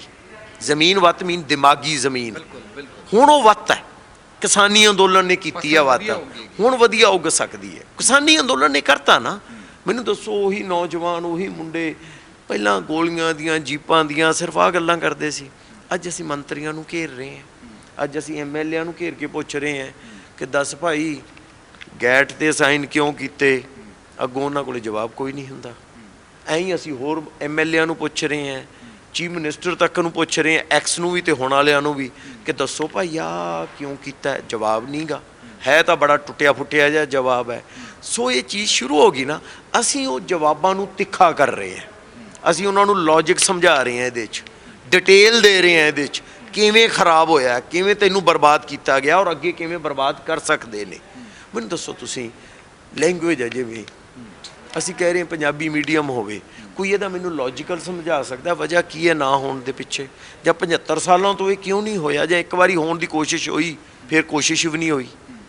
ਹੁਣ ਮੈਨੂੰ ਦੱਸੋ, ਪਿੰਡਾਂ 'ਚ ਕਿੰਨੇ ਮੁੰਡੇ ਨੇ ਜਿਨ੍ਹਾਂ ਟੈਕਨੀਕਲ ਸਕਿੱਲ ਜਾਣਦੇ ਨੇ ਪਰ ਉਹ ਵਿਚਾਲੇ ISMR ਦੀ ਮਾਰੇ ਹੋਏ ਨੇ, ਉਹਨਾਂ ਨੂੰ ਲੈਂਗੁਏਜ ਐਕਸਪਰਟ ਨਹੀਂ ਗੇ। ਲੈਂਗੁਏਜ ਐਕਸਪਰਟ ਹੋਣਾ ਔਰ ਟੈਕਨੀਕਲ ਸਕਿੱਲ ਦੇ ਵਿੱਚ ਐਕਸਪਰਟ ਹੋਣਾ ਦੋ ਅਲੱਗ-ਅਲੱਗ ਗੱਲਾਂ ਨੇ। ਇਹਨਾਂ ਨੂੰ ਅਸੀਂ ਮਿਲਾਇਆ ਹੋਇਆ, ਕਿਉਂ ਨਹੀਂ ਇਹਨਾਂ ਨੂੰ ਖਤਮ ਕਰਦੇ? ਹੈਲਥ ਦੇ ਵਿੱਚ ਸਾਡੇ ਕਿੰਨੇ ਹੈਲਥ ਸੈਂਟਰ ਨੇ ਜਿਹੜੇ ਬਾ ਕਮਾਲ ਹੁੰਦੇ ਸੀ। ਮੈਂ ਤੁਹਾਨੂੰ ਦੱਸਦਾ, ਮੇਰਾ ਇਲਾਕਾ ਉਧਰ ਫਰੀਦਕੋਟ ਲਾਗੇ ਪਿੰਡ ਹੈ, ਸਾਡੇ ਇੱਕ ਜੰਡ ਸਾਹਿਬ ਹੌਸਪੀਟਲ ਹੁੰਦਾ ਸੀ। 5-6 ਪਿੰਡ ਨੇੜੇ ਤੇੜੇ, 5-6 ਨਹੀਂ ਬਲਕਿ 10-12 ਪਿੰਡ ਉੱਥੇ ਜਾਂਦੇ ਸੀ, ਇਲਾਜ ਹੁੰਦਾ ਸੀ ਬਹੁਤ ਥੋੜ੍ਹੇ ਰੇਟ 'ਤੇ ਸਰਕਾਰੀ। ਅੱਜ ਉੱਥੇ ਘਾਹ ਉੱਗਿਆ ਹੋਇਆ, ਆਨਾ ਫੋਨ 'ਤੇ ਗੱਲ ਕਰਦੇ ਆਪਾਂ, ਉੱਥੇ ਘਾਹ ਉੱਗਿਆ ਹੋਇਆ, ਕੋਈ ਉੱਥੇ ਜਾ ਨਹੀਂ ਰਿਹਾ ਗਾ, ਕੋਈ ਮਰੀਜ਼ ਨਹੀਂ, ਕੋਈ ਡਾਕਟਰ ਨਹੀਂ ਜਾ ਰਿਹਾ। ਕੀ ਅਸੀਂ ਇਹ ਜਦੋਂ ਅਸੀਂ ਡਿਗਰੀਆਂ ਦਿੰਦੇ ਹਾਂ ਉਹਦੇ 'ਚ ਪਹਿਲਾਂ ਮੈਂਸ਼ਨ ਹੁੰਦਾ ਸੀ ਇਹਨਾਂ ਨੂੰ ਇੱਕ ਰੂਰਲ ਏਰੀਆ 'ਚ ਜਾਣਾ ਪਊਗਾ। ਮਹਾਰਾਸ਼ਟਰ 'ਚ ਅੱਜ ਵੀ ਹੈ, ਸਾਡੇ ਹੈ, ਪਰ ਸਾਡੇ ਉਹਦੇ 'ਚ ਫਾਰਮੈਲਿਟੀਆਂ ਬਹੁਤ ਘਟਾ ਦਿੱਤੀਆਂ ਗਈਆਂ ਨੇ। ਤੁਸੀਂ ਮੈਨੂੰ ਦੱਸੋ, ਆ ਪੜ੍ਹੇ ਲਿਖੇ ਮੁੰਡੇ ਇੱਥੇ ਬੈਠੇ ਸੀ ਬੇਰੁਜ਼ਗਾਰ, ਅਸੀਂ ਕੀ ਸਰਕਾਰ ਵੱਲੋਂ ਇਹ ਸਰਵੇ ਨਹੀਂ ਕਰਾ ਸਕਦੇ ਕਿ ਸਾਡੀਆਂ ਅਗਲੇ 10 ਸਾਲਾਂ 'ਚ ਮੈਡੀਕਲ ਦੀਆਂ, ਇੰਜੀਨੀਅਰ ਦੀਆਂ, ਟੀਚਰਸ ਦੀਆਂ, ਜਿੰਨੇ ਵੀ ਮਹਿਕਮੇ ਨੇ ਉਹਨਾਂ ਦੀਆਂ ਕਿੰਨੀਆਂ ਜੌਬਸ ਅਵੇਲੇਬਲ ਹੋਣਗੀਆਂ? ਕਿਉਂਕਿ ਸਾਡੇ ਕੋਲ ਤਾਂ ਡਾਟਾ ਹੋਣਾ ਚਾਹੀਦਾ, ਕਿੰਨੀ ਏਜ ਦੇ ਲੋਕ ਕਿੰਨੇ ਹੈਗੇ ਨੇ ਜੋ ਰਿਟਾਇਰ ਹੋ ਜਾਣਗੇ, ਇਹ ਤਾਂ ਕਲੀਅਰ ਹੈ। ਉਹਦੇ ਤੋਂ 15-20% ਐਡ ਕਰ ਲਓ। ਕੀ ਸਾਡੀਆਂ ਉਨੀਆਂ ਹੀ ਸੀਟਾਂ ਨਹੀਂ ਹੋਣੀਆਂ ਚਾਹੀਦੀਆਂ ਕਾਲਜਸ ਦੀਆਂ ਤਾਂ ਜੋ ਪੜ੍ਹੇ ਲਿਖੇ ਬੇਰੁਜ਼ਗਾਰ ਨਾ ਘੁੰਮਣ? ਔਰ ਉਹ ਬੰਦੇ ਇੱਕ ਨਵੇਂ ਕੋਰਸਿਸ ਇੰਟਰੋਡਿਊਸ ਕੀਤੇ ਜਾਣ ਜਿਹੜੇ ਅੱਜ ਦੀ ਟੈਕਨੋਲੋਜੀ 'ਚ ਨੇ, ਉਹ ਬੱਚੇ ਵਿਚਾਰੇ ਉਹਨਾਂ 'ਚ ਐਡਮਿਸ਼ਨ ਲੈ ਸਕਣ। ਔਰ ਮੰਨ ਲਓ ਇਹ ਵੀ ਨਹੀਂਗਾ, ਐਡਮਿਸ਼ਨਾਂ ਨਹੀਂ ਮਿਲੀਆਂ ਤਾਂ ਉਹ ਬੱਚਿਆਂ ਦਾ ਪੈਸਾ ਤਾਂ ਵੇਸਟ ਨਾ ਹੋਵੇ, ਉਹ ਕੋਈ ਆਪਦਾ ਪ੍ਰਾਈਵੇਟ ਕੰਮ ਖੋਲ੍ਹ ਸਕਣ। ਕੀ ਅਸੀਂ ਇਹ ਬੇਸਿਕ ਚੀਜ਼ਾਂ ਨਹੀਂ ਕਰ ਸਕਦੇ? ਹੋਈਆਂ ਤਾਂ ਮੈਨੂੰ ਦੱਸ ਦਿਓ ਅੱਜ ਤੱਕ। ਹੁਣ ਤਾਂ ਨਾ ਦੋਸਤ, ਜੇ ਲੋਕ ਸੁਹਿਰਦਤਾ ਨਾਲ ਕਿਸੇ ਨੀਤੀ ਬਾਰੇ, ਕਿਸੇ ਦੇਸ਼ ਨੂੰ ਬੈਟਰ ਕਰਨ ਬਾਰੇ ਜਾਂ ਪ੍ਰਦੇਸ਼ ਨੂੰ ਜਾਂ ਉਹਦੀ ਉਸ ਡਿਪਾਰਟਮੈਂਟ ਨੂੰ, ਐਜੂਕੇਸ਼ਨ ਵਾਲਾ ਐਜੂਕੇਸ਼ਨ ਨੂੰ ਸੋਚੇ, ਹੈਲਥ ਵਾਲਾ ਹੈਲਥ ਨੂੰ ਸੋਚੇ, ਜਾਂ ਜਿਹੜੇ ਬੇਰੁਜ਼ਗਾਰ ਘੁੰਮਦੇ ਨੇ ਉਹਨਾਂ ਨਾਲ ਵੇਖ ਕੇ ਸੋਚਣ ਕਿ ਯਾਰ ਇਹਨਾਂ ਨੂੰ ਬੈਟਰ ਕਿਵੇਂ ਕਰ ਸਕਦੇ ਹਾਂ ਅਸੀਂ। ਹੁਣ ਅਸੀਂ ਕਹਿ ਰਹੇ ਇਹ ਤੁਸੀਂ 1000 ਰੁਪਇਆ ਕਰਤਾ ਦੇ ਦਿਆਂਗੇ, ਕੀ ਯਾਰ ਇਹ ਕੋਈ ਪਾਲਿਸੀ ਹੈ? ਜਾਂ ਬੱਸਾਂ 'ਤੇ ਫਿਰੀ ਜਾਣਗੇ ਕੋਈ ਪਾਲਿਸੀ ਹੈ? ਜਾਂ ਬਾਹਰ ਭੇਜਾਂਗੇ ਇਹ ਕੋਈ ਪਾਲਿਸੀ ਹੈ? ਤੁਸੀਂ ਉਹਦੀ ਬਜਾਏ ਬੇਰੁਜ਼ਗਾਰ ਭੱਤਾ ਵਧਾ ਦਿਓ ਔਰ ਬੇਰੁਜ਼ਗਾਰ ਭੱਤੇ ਦੇ ਅਗੇਂਸਟ ਲੋਨ ਕ੍ਰੀਏਟ ਕਰ ਦਿਓ, ਕਿਉਂਕਿ ਹਰ ਕੋਲੇ ਤਾਂ ਜ਼ਮੀਨ ਤੇ ਪ੍ਰਾਪਰਟੀ ਨਹੀਂ ਗੀ ਨਾ। ਅਮਰੀਕਾ ਨੇ ਕਦੋਂ ਤਰੱਕੀ ਕੀਤੀ ਸੀ? ਜਦੋਂ ਉੱਥੇ ਟੈਲੈਂਟ ਦੇ ਪ੍ਰੋਜੈਕਟ ਦੇ ਅਗੇਂਸਟ ਲੋਨ ਕ੍ਰੀਏਟ ਹੁੰਦਾ ਸੀ। ਅੱਜ ਕਿੰਨੇ ਸਾਡੇ ਮੁੰਡੇ ਟੈਲੈਂਟਡ ਨੇ, ਤੁਸੀਂ ਉਹਨਾਂ ਨੂੰ ਬੇਰੁਜ਼ਗਾਰੀ ਦੇ ਭੱਤੇ ਦੇ ਅਗੇਂਸਟ ਲੋਨ ਕ੍ਰੀਏਟ ਕਰ ਲਓ ਤਾਂ ਜੋ ਵਿਚਾਰੇ ਆਪਦਾ ਪ੍ਰਾਈਵੇਟ ਕੰਮ ਖੋਲ੍ਹ ਸਕਣ। ਕੋਈ ਸੋਚੇ ਤਾਂ ਸਹੀ ਇੱਧਰ। ਹੁਣ ਇਹ ਨਹੀਂ ਸੋਚ ਰਹੇ ਤਾਂ ਅਸੀਂ ਸੋਚ ਕੇ ਲਿਖ ਕੇ ਦੇਤਾ, ਤੇ ਜੇ ਤੁਸੀਂ ਇਹਨੂੰ ਵੀ ਨਹੀਂ ਅਪਣਾਉਂਗੇ ਤਾਂ ਆਮ ਸੌਰੀ, ਯੂ ਨਾਟ ਡਿਜ਼ਰਵ, ਜਾਓ ਇੱਥੋਂ। ਪਰ ਇੱਕ ਚੀਜ਼ ਤੁਸੀਂ ਇਸ ਚੀਜ਼ ਮੈਂਸ਼ਨ ਨਹੀਂ ਕਰੀ ਅਮਿਤੋਜ ਜੀ, ਸਭ ਤੋਂ ਜਿਹੜਾ ਬੇਸਿਕ ਕੁਐਸਚਨ ਆ ਜਿਹੜੀਆਂ ਪੋਲੀਟੀਕਲ ਪਾਰਟੀਆਂ ਦਾ ਸਭ ਤੋਂ ਮਜ਼ਬੂਤ ਪਕਸ਼ ਹੁੰਦਾ ਕਿ ਪਿੰਡਾਂ ਦੇ ਵਿੱਚ ਆਪਣੇ ਗਰੁੱਪਸ ਕ੍ਰੀਏਟ ਕਰਨਾ, ਪਿੰਡਾਂ ਦੀ ਧੜੇਬੰਦੀ ਕਿਵੇਂ ਹੈ। ਸਭ ਤੋਂ ਪਹਿਲਾ ਸਟੈਪ ਤਾਂ ਪਿੰਡਾਂ ਦੀ ਧੜੇਬੰਦੀ ਖਤਮ ਕਰਕੇ ਹੀ ਜਿਹੜਾ ਨੌਜਵਾਨ ਆ ਉਹ ਅੱਗੇ ਵਧੂਗਾ। ਲੱਗਦਾ ਨਹੀਂ ਕਿ ਇਸ ਵੱਲ ਵੀ ਇੱਕ ਕਦਮ ਵਧਣਾ ਚਾਹੀਦਾ? ਅਸਲ 'ਚ ਕੀ ਤੁਸੀਂ ਸ਼ਿਕਸ਼ਤ ਕਰ ਦਿਓ, ਧੜੇਬੰਦੀ ਕਿਉਂ ਨਿਕਲਦੀ ਹੈ? ਜਦੋਂ ਅਸੀਂ ਨਾ ਕੁਝ ਹਾਸਲ ਕਰਨਾ ਚਾਹੁੰਦੇ ਹਾਂ, ਵਰਨਾ ਮੈਂ ਕਿਸੇ ਦੇ ਵਿਰੁੱਧ ਕਿਉਂ ਹੋਊਂਗਾ? ਮੈਂ ਕੁਝ ਗਲਤ ਹਾਸਲ ਕਰਨਾ ਚਾਹੁੰਦਾ, ਉਹ ਮੈਨੂੰ ਰੋਕ ਰਿਹਾ, ਇੱਥੋਂ ਧੜੇਬੰਦੀ ਬਣ ਜਾਂਦੀ ਹੈ। ਜਦੋਂ ਅਸੀਂ ਪ੍ਰਦੇਸ਼ ਬਾਰੇ ਸੋਚਣਾ ਸ਼ੁਰੂ ਕਰਤਾ, ਦੇਸ਼ ਬਾਰੇ ਸੋਚਣਾ ਸ਼ੁਰੂ ਕਰਤਾ, ਇਹ ਖਤਮ ਹੋ ਜੂਗੀ। ਗੱਲ ਕੀ ਹੈ ਕਿ ਹੈਗਾ ਮਸਲਾ, ਸਾਨੂੰ ਵੀ ਪਤਾ ਸੀ ਵੀ ਆਣੇ ਕਿ ਧੜੇਬੰਦੀਆਂ 'ਚ ਇੱਕ ਦੂਜੇ ਦੀ ਲਾਗ ਡਾਟ 'ਚ ਵੋਟ ਪਾਈ ਜਾਓਗੇ, ਰਾਜ ਕਰਦੇ ਰਹਿਣਗੇ। ਤੁਸੀਂ ਥੱਲੇ ਲੜੀ ਜਾਂਦੇ ਹੋ, ਇਹ ਉੱਤੇ ਰਿਸ਼ਤੇਦਾਰੀਆਂ ਬਣਾਉਂਦੇ ਰਹਿੰਦੇ ਨੇ, ਇੱਕ ਦੂਜੇ ਨੂੰ ਜੱਫੀਆਂ ਪਾਉਂਦੇ ਰਹਿੰਦੇ ਨੇ, ਤੁਸੀਂ ਥੱਲੇ ਲੜੀ ਜਾਂਦੇ ਹੋ। ਇੱਕ ਦੂਜੇ ਦੇ ਪਰਚੇ ਕਰਾ ਕੇ ਮਿਲਦਾ ਕੀ ਆ ਤੁਹਾਨੂੰ? ਤੁਸੀਂ ਉਹਦੀ ਬਜਾਏ ਪਿੰਡ ਲਈ ਤਾਂ ਇਕੱਠੇ ਹੋ ਜਾਓ। ਪਿੰਡ ਦੀ ਕੋਈ ਗਲੀ ਜਾਂ ਗੁਰਦੁਆਰਾ ਸਾਹਿਬ ਜਾਂ ਉੱਥੇ ਮੈਰਿਜ ਪੈਲੇਸ, ਸਾਡੇ ਕੁਛ 4 ਪਿੰਡ ਨੇ ਕਮਾਲ ਦੇ ਆਦਰਸ਼ ਪਿੰਡ ਬਣ ਗਏ ਨੇ ਪੰਜਾਬ 'ਚ। ਉਹ ਕੰਮ ਜੇ ਤੁਹਾਡੇ ਹੈਲਥ ਸੈਂਟਰ ਹੋਊਗਾ, ਜਾਂ ਬੁਢਾਪੇ ਵਾਲੇ ਬੰਦਿਆਂ ਲਈ, ਬਜ਼ੁਰਗਾਂ ਲਈ ਕੋਈ ਜਗ੍ਹਾ ਹੋਊਗੀ, ਜਾਂ ਨੌਜਵਾਨਾਂ ਲਈ ਗਰਾਊਂਡਾਂ ਹੋਣਗੀਆਂ, ਜਾਂ ਪਾਰਕਸ ਹੋਣਗੇ ਜਿੱਥੇ ਜਾ ਸਕਣ, ਇਹ ਕਿਹਨੂੰ ਫਾਇਦਾ? ਪਿੰਡ ਵਾਲਿਆਂ ਨੂੰ ਫਾਇਦਾ। ਅਤੇ ਅਸੀਂ ਕਿਉਂ ਨਹੀਂ ਕਰ ਸਕਦੇ? ਗੱਲ ਇੱਕ ਦੂਜੇ ਨਾਲ ਛਿੱਤਰਪੌਲੀ ਹੋ ਕੇ ਕਰੂੰਗੀ। ਇਹ ਇੱਕ ਅਵੇਅਰਨੈਸ ਹੈ, ਜਾਗਰਤੀ ਹੈ। ਜਿਵੇਂ ਉੱਥੇ ਕਿਸਾਨ ਅੰਦੋਲਨ 'ਤੇ ਬੈਠੇ ਇੱਕ ਦੂਜੇ ਦੇ ਦੁਸ਼ਮਣ ਵੀ ਇਕੱਠੇ ਹੋ ਕੇ ਬਹਿ ਗਏ ਸੀ ਨਾ, ਕੀ ਇਹ ਹੁਣ ਪਿੰਡਾਂ 'ਚ ਨਹੀਂ ਬਹਿ ਸਕਦੇ? ਸਿਰਫ ਉਹੀ ਲਗਨ ਨੂੰ ਇੱਥੇ ਲਿਆਉਣ ਦੀ ਲੋੜ ਹੈ। ਉਹਦੇ ਲਈ ਕਿਸੇ ਨੂੰ ਸ਼ੁਰੂਆਤ ਕਰਨੀ ਪੈਂਦੀ ਹੁੰਦੀ। ਅਸੀਂ ਸ਼ੁਰੂਆਤ ਕੀਤੀ ਹੈ। ਆਹ ਬੰਦੇ ਵੀ ਜਿਹੜੇ ਤੁਸੀਂ ਬੈਠ ਰਹੇ ਹੋ, ਆਈ ਅਸੀਂ ਡਿਸਟ੍ਰਿਕਟ ਪਿੰਡਾਂ ਵਾਈਜ਼ ਜਾ ਰਹੇ ਹਾਂ। ਉਹਨਾਂ ਨੂੰ ਆਹੀ ਗੱਲਾਂ ਕਹਿਣੀਆਂ ਨੇ ਜੋ ਤੁਸੀਂ ਮੇਰੇ ਤੋਂ ਪੁੱਛੀਆਂ ਨਾ, ਇਹੀ ਅਸੀਂ ਉਹਨਾਂ ਨੂੰ ਕਹਿਣੀਆਂ ਨੇ ਕਿ ਭਾਈ ਇਹ 'ਚ ਆਹ ਮੈਂਸ਼ਨ ਵੀ ਹੈ, ਔਰ ਕੁਛ ਗੱਲਾਂ ਇਹ 32 ਨਹੀਂ ਸਾਰਾ ਕੁਛ, 3200 ਨੇ ਹੋਰ ਮਸਲੇ ਵੀ, ਉਹ ਵੀ ਲਿਖ ਕੇ ਲਿਆਵਾਂਗੇ। ਪਰ ਪਹਿਲਾਂ ਇਹਦੇ 'ਤੇ ਸ਼ੁਰੂ ਕਰ ਲਓ, ਫਿਰ ਉਹਨਾਂ 'ਤੇ ਆ ਜਾਓ। ਅਸੀਂ ਵੈਬਸਾਈਟ ਦੀ ਡਿਟੇਲ 'ਚ ਵੀ ਇਹ ਪਾ ਰਹੇ ਹਾਂ ਕਿ ਆਪਾਂ ਉਹਨਾਂ ਨੂੰ ਬੈਟਰ ਕਰੀਏ, ਕਿਉਂਕਿ ਸਾਡੀ ਜ਼ਿੰਦਗੀ ਕਿਸੇ ਹੋਰ ਨੇ ਬੈਟਰ ਨਹੀਂ ਕਰਨੀ, ਅਸੀਂ ਆਪ ਬੈਟਰ ਕਰਨੀ ਹੈ। ਆਹ ਕੈਨੇਡਾ ਨੂੰ ਉਹਦੇ ਲੀਡਰਾਂ ਨੇ ਬੈਟਰ ਨਹੀਂ ਕੀਤਾ, ਉਹਨਾਂ ਦੇ ਲੋਕ ਚੰਗੇ ਨੇ, ਉਹ ਵੋਟ ਹੀ ਉਸ ਨੂੰ ਪਾਉਂਦੇ ਨੇ। ਹੁਣ ਜਿਵੇਂ ਨਾ ਉੱਥੇ ਮਿਸਟਰ ਟਰੂਡੋ ਜਿੱਤੇ ਹੁਣ ਦੁਬਾਰਾ, ਉਹਨਾਂ ਨੇ ਸੋਮਾਲੀਆ ਤੋਂ, ਸੀਰੀਆ ਤੋਂ, ਅਫਗਾਨਿਸਤਾਨ ਤੋਂ ਜਿਹੜੀ ਗਿਣਤੀ UNO ਵਿੱਚ ਉਹਨਾਂ ਨੇ ਕਮਿਟਡ ਕੀਤੀ ਸੀ ਕਿ ਅਸੀਂ ਸ਼ਰਨਾਰਥੀ ਲਵਾਂਗੇ, ਇਹਨਾਂ ਨੂੰ ਮੁੜ ਵਸੇਬੇ 'ਚ ਮਦਦ ਕਰਾਂਗੇ, ਉਸ ਤੋਂ ਡਬਲ ਬੁਲਾਏ। ਤੇ ਮੈਂ ਕਿਹਾ ਯਾਰ ਇੱਥੇ ਵੈਸਟਰਨ ਵਰਲਡ 'ਚ ਤਾਂ ਇਹ ਬੜਾ ਰਿਵਾਜ ਬਣ ਗਿਆ ਕਿ ਗਰੀਬ ਮੁਸਲਿਮ ਲੋਕ ਆਏ ਨੇ, ਉਹਨਾਂ ਨੇ ਰੌਲਾ ਨਹੀਂ ਪਾਇਆ ਕਿ ਇੰਨੇ ਕਿਉਂ ਸਾਡੇ ਦੇਸ਼ 'ਚ ਲਿਆ ਰਹੇ ਹੋ, ਆਂਦੇ ਪਾਇਆ।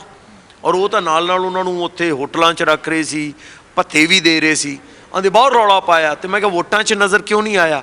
ਆਂਦੇ ਜਦੋਂ ਵੋਟ ਪਾਉਣ ਦੀ ਗੱਲ ਆਉਂਦੀ ਆ ਉਦੋਂ ਉਹ ਪਾਲਿਸੀਆਂ ਵੱਲ ਧਿਆਨ ਦਿੰਦੇ ਨੇ, ਇਹਨਾਂ ਇਮੋਸ਼ਨਲ ਗੱਲਾਂ ਵੱਲ ਧਿਆਨ ਨਹੀਂ ਦਿੰਦੇ।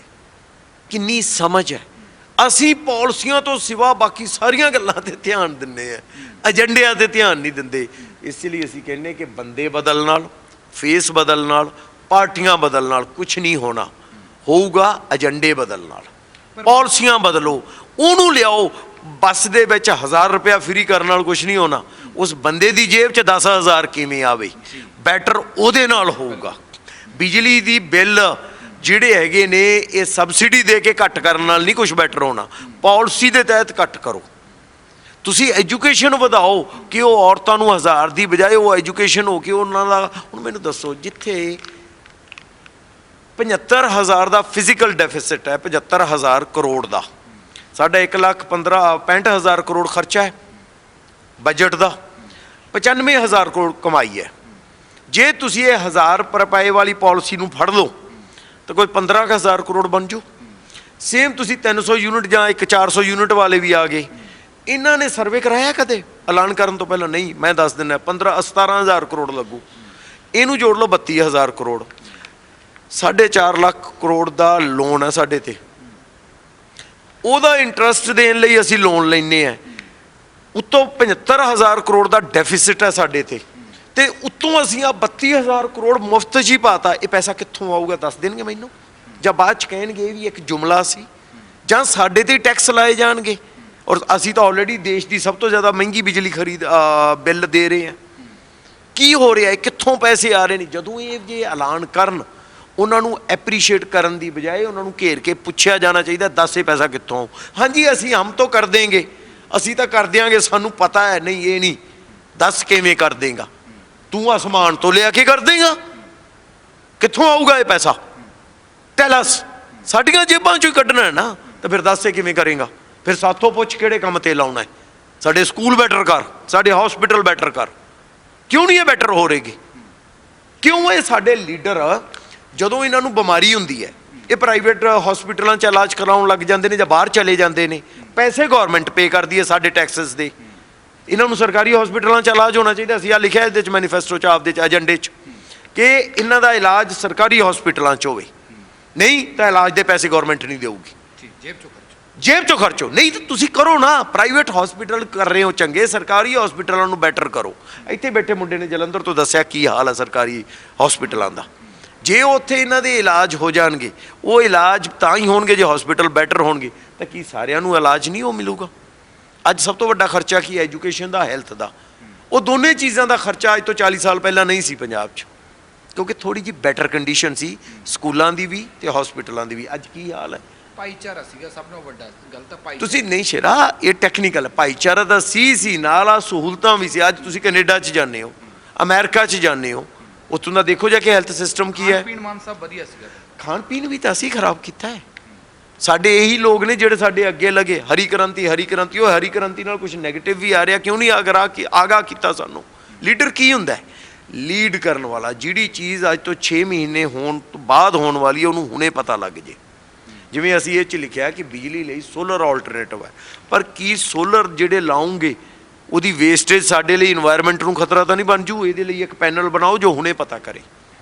ਮੈਂ ਤੁਹਾਨੂੰ ਇਹ ਕਿਉਂ ਕਹਿ ਰਿਹਾ ਕਿ ਇਹ ਹੁੰਦਾ ਕੰਮ ਲੀਡਰ ਦਾ, ਲੀਡ ਕਰਨਾ, ਆਉਣ ਵਾਲੀ ਚੀਜ਼ ਨੂੰ ਪਹਿਲਾਂ ਭਾਂਪ ਲੈਣਾ ਔਰ ਲੋਕਾਂ ਨੂੰ ਲੀਡ ਕਰਨਾ ਉਧਰਲੇ ਪਾਸੇ ਨੂੰ। ਸਾਡੇ ਲੀਡਰ ਕੀ ਕਰ ਰਹੇ ਆ? ਬਾਲੇ ਤੋਂ ਬਾਲਾ ਤਾਂ ਕਰਦੇ ਹੀ ਉਲਟ ਨੇ ਲੋਕਾਂ ਦੇ। ਤੇ ਜੇ ਕੋਈ ਲੋਕਾਂ ਵੱਲ ਸੋਚਦਾ, ਉਹ ਵੀ ਲੋਕਾਂ ਦੇ ਪਿੱਛੇ ਜਾ ਕੇ ਖੜ ਜਾਂਦਾ, ਜਿੱਧਰ ਉਹ ਝਾਕ ਰਹੇ ਹੁੰਦੇ ਝਾਕਣ ਲੱਗ ਜਾਂਦਾ। ਵੋਟਾਂ ਦਾ ਮਸਲਾ ਹੈ ਨਾ। ਵੋਟਾਂ ਕੀ ਸਾਡੇ ਹੀ ਪੈਂਦੀਆਂ? ਫਰਾਂਸ 'ਚ ਨਹੀਂ ਪੈਂਦੀਆਂ, ਇੰਗਲੈਂਡ 'ਚ ਨਹੀਂ ਪੈਂਦੀਆਂ।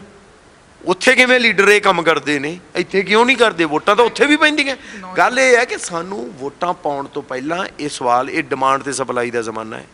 ਆ ਤੁਹਾਡੇ ਕੈਮਰਿਆਂ ਤੇ ਤੁਸੀਂ ਉਹੀ ਚੀਜ਼ ਵਿਖਾਉਣੇ ਹੋ ਨਾ ਜੋ ਡਿਮਾਂਡ ਹੁੰਦੀ ਹੈ। ਵੀ ਮੀਨ ਜਿਹੜੀ ਚੀਜ਼ ਵੇਖੀ ਜਾਂਦੀ ਹੈ ਉਹ ਵਿਖਾਉਣੇ ਹੋ, ਤਾਂ ਕੀ ਅਸੀਂ ਆਪਦੀ ਡਿਮਾਂਡ ਸਹੀ ਨਹੀਂ ਕਰ ਸਕਦੇ ਕਿ ਸਾਨੂੰ ਇਹੋ ਜਿਹੇ ਲੀਡਰ ਚਾਹੀਦੇ ਨੇ, ਸਾਨੂੰ ਆਹ ਪਾਲਿਸੀਆਂ ਚਾਹੀਦੀਆਂ ਨੇ? ਕੀ ਇਹ ਆਉਣਗੇ ਨਹੀਂ ਉੱਧਰ?